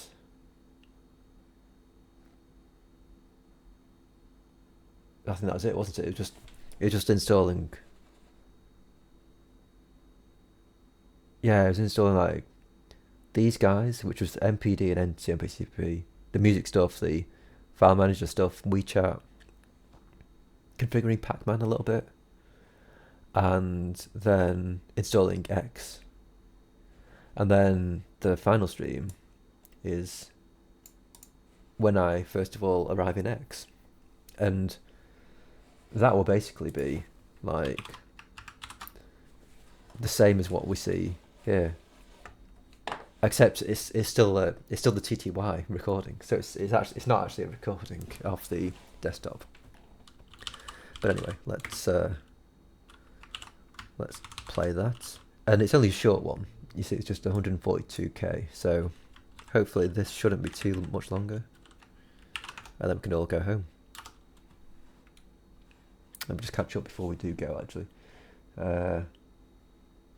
Seashell's incredible, says Corral Dragon. If I'm running it, it sucks. Don't really gonna work. Just, oh no. Just have yourself chill. Yeah, somebody would though. Almost stressing deadline. Oh man. Do I annotate my own streams? I think I will do. Yeah, I'll annotate this one. Do you stream annotate your own streams? I probably will actually. Yeah, because you. I think I'll annotate this stream, and I think I'll annotate. Well, hang on a minute. No, I think that's where the chain will end. I'll annotate this stream, and then that'll be the end of the chain. I won't annotate the annotations, I don't think. Here we go. Can I just select that? Yep. Oops. There we go. So here we go. This is me logging in as myself, and I'm in X. So you can see how this kind of mimics this stuff up here. What am I doing here? MPD. Connection fused. So yeah, I guess that was just. Oh, yeah. I just need to start MPD itself. Yeah, here we go. Did I suck?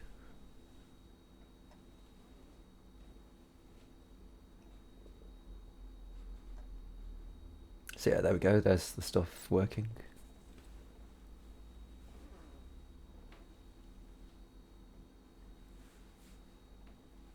from here, I don't suppose there's much more that I actually need to show you. Oh, okay, Conky, yeah. 50-year-old Mibler. I so read that as like a whiskey.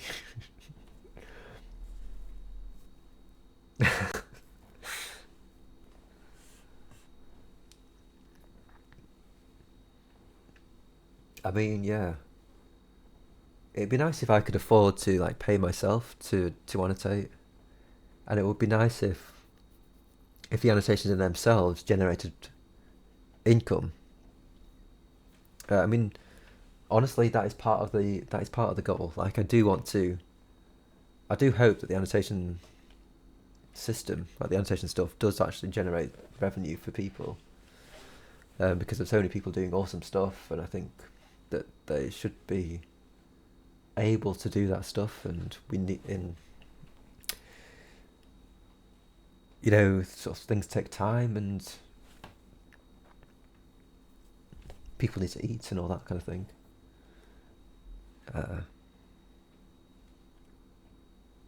So yeah, if I could if I could do annotating my own streams and that generated revenue, that would be fantastic.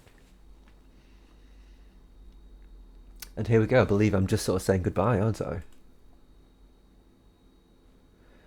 Arch Linux from scratch. Right.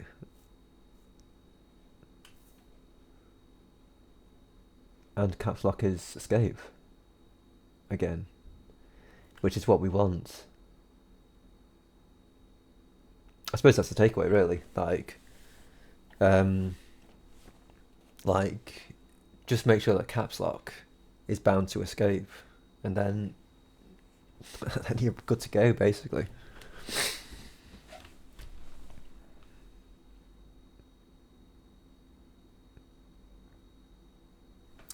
And here I am, closing all of the stuff down, I believe.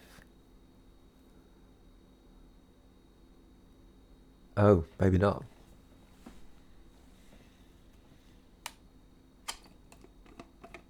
Unmute the audio, yeah. That is a very good point.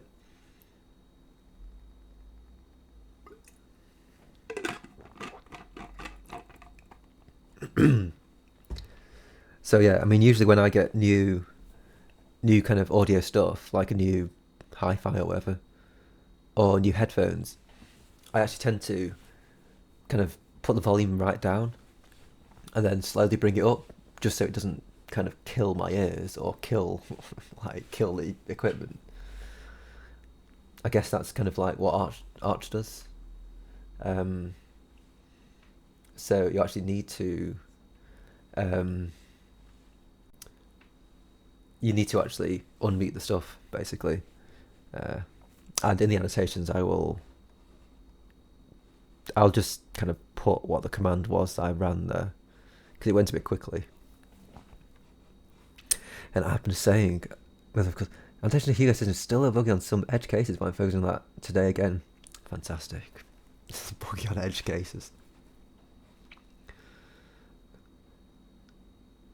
Caps logs. How do you find it in the annotations? Yeah. What's ALFS? Which capture logs? So, yeah, I think at this point we're done. So, does anybody have any questions on the process?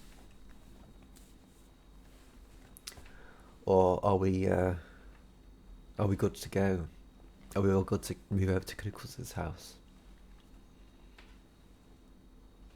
Yeah, definitely. That's the end. So now we're up to today.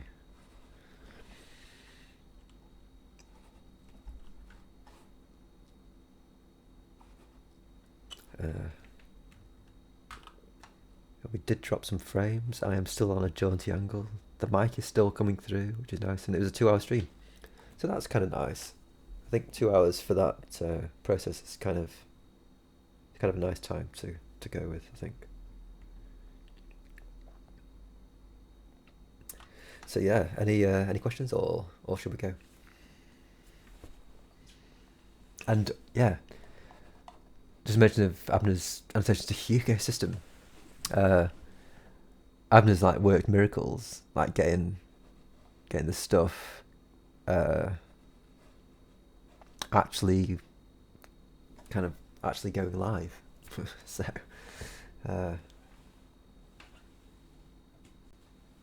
yeah, you can actually see that at handmadedev.show.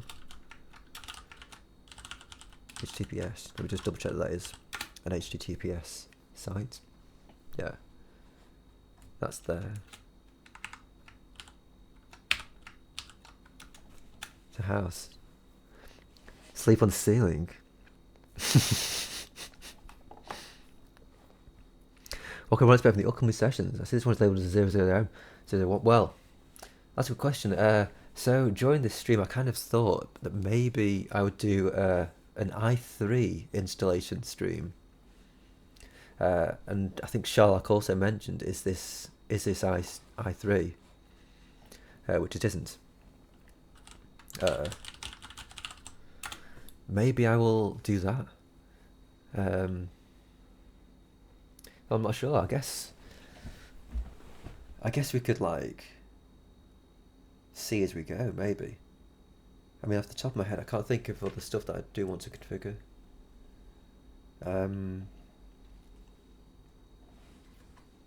Yeah, I'm really not sure. The only thing I can think of at the moment is the i3 configuration. Because people have recommended it to me, I think, ever since even last year.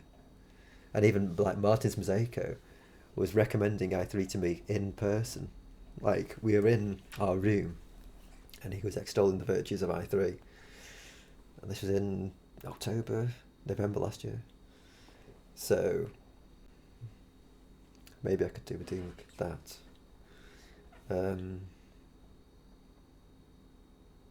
Yeah, but if you got any ideas as to any administrative stuff, then let me know. Handmade kernel and spend the next 2 decades on it. Handmade kernel, yeah. I think handmade kernel, actually, that might come under practicing programming in C. So my previous streams, you can find them here, I believe. Yeah.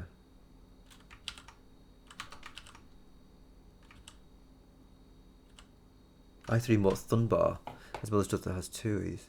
Thunbar, interesting. Yeah, Mortis is something I want to install as well, actually. I haven't heard of Thunbar though.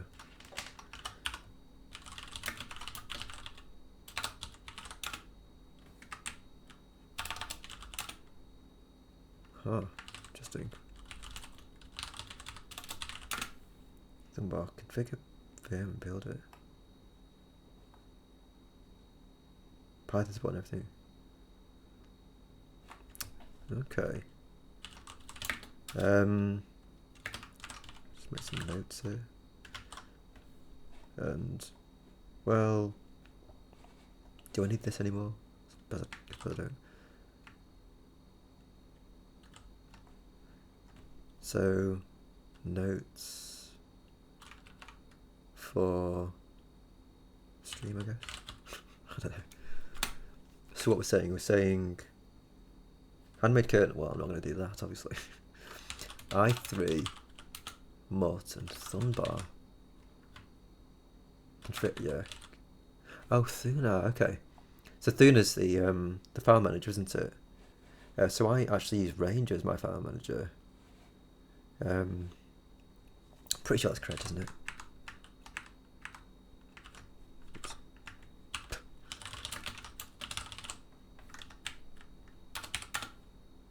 Yeah, the file manager. Yeah. So I used to use Thuna until I suppose I just got sick of it, honestly. So I now use a program called Ranger. And actually, while I mention it, I took some photos of the installation process. So let me just get those playing.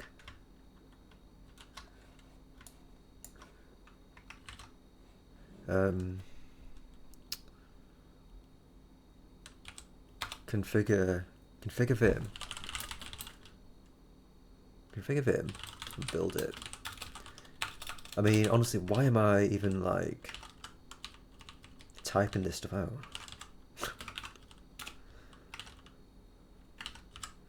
Price button, everything.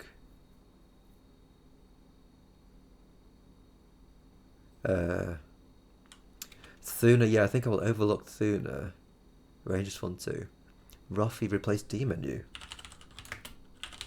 Interesting.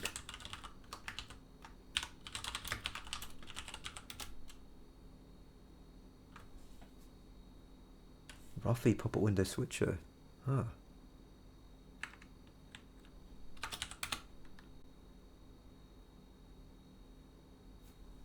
If I go in xlib and xft, that's quite lightweight.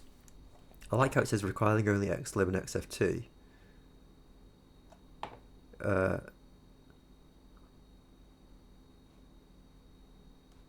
Well, maybe this is fair actually, because all these things are XCB related and free type. Pango. Yeah, maybe those dependencies are fair. Close. Interesting. Okay, so yeah, we've got some cool ideas there. Clean case. Do you ever use Windows? I don't, Rupan, no. The last time I used Windows was when I volunteered at a hospital. It's like my local hospital, and they use Windows on their system. So I used Windows there. I think I just used it for. I think I used Spreadsheet, and I'm pretty sure that's all I used it for actually, just doing Spreadsheet. But I was trying to get them to move over to using a database for the stuff that I was using, but they were just like resisting it like crazy. And then for some reason I just ended up not being called. Oh, well, actually, no, the person, my supervisor, kind of moved on, and it was like the end of her and the end of me, I guess, and the end of the database idea. So yeah. And for all my games, in case you're wondering, I use Arch Linux as well. So it's just Steam on Arch Linux. I have like 400 and something games. Yeah. We can actually see. So this is the first time I booted into it. This is where I'm sitting now. Got my nice monitor, which I hope 5Jake is proud of, and maybe FUCon as well. Or your choice. These were the bits that went in it. The one case. Yeah, and the nice thing about this case is that it's like silent for one thing, and it also routes the cabling like around the back. So you can see here, the motherboard goes on here, and these little things here are where you can route the cabling through. So it's just all nicely tucked away, which is just so handy. Oh, by the way, also, there was also like a cage here for the hard drives. So you can see this thing here. There's like another one of these, which is like a bit taller. I think it had 5 bays in it. That was originally there, but I'd removed that because I don't need it, basically. Boot over to Arch Linux just after I installed it. You'll be honest.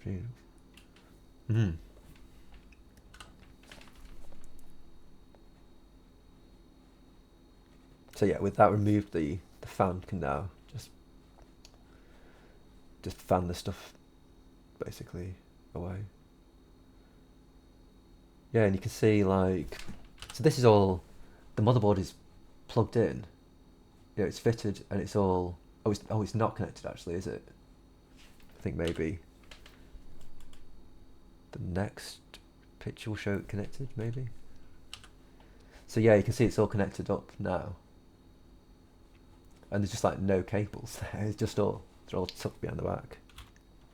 And there they are, just all behind there. Haven't booted Win since. Excellent for dual monitor stuff, yeah. I haven't got 2 monitors, so I need to buy a monitor for that.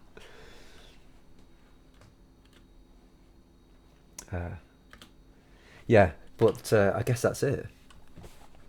So did I miss any other stuff? Raffle replacement, do any clean case? Do you use Windows? No. So shiny. Barry's on Arch. Extended for dual monitors. Yeah, okay. Expander for dual, and I'm here again typing up what I don't need to be doing. What is the stuff? Okay, yeah. So let's call it here. We've been here long enough, I reckon, 2.25 hours, and we're eating into we're eating into Canucles' time here. We want to get going with Sonic. So thank you very much for tuning in, everyone. Do you guys have RHSA? Let's make a note of that. RHCSA. I'll have a look into that in a bit. Yeah, so yeah, thank you very much to everybody. With a bit of luck, this will be annotated at some point. It'll be archived in YouTube first of all, and then it'll be annotated. And I've got no idea when I'm going to host it, but we'll come to that when we get there. So yeah, thank you very much again, and over to Canucles' place. And also, Kurifa is also streaming at the moment. So, if you can manage watching 2 streams at once, Kurifa and Canucles are both going to be streaming. So, yeah, thank you very much for watching again, and farewell for now.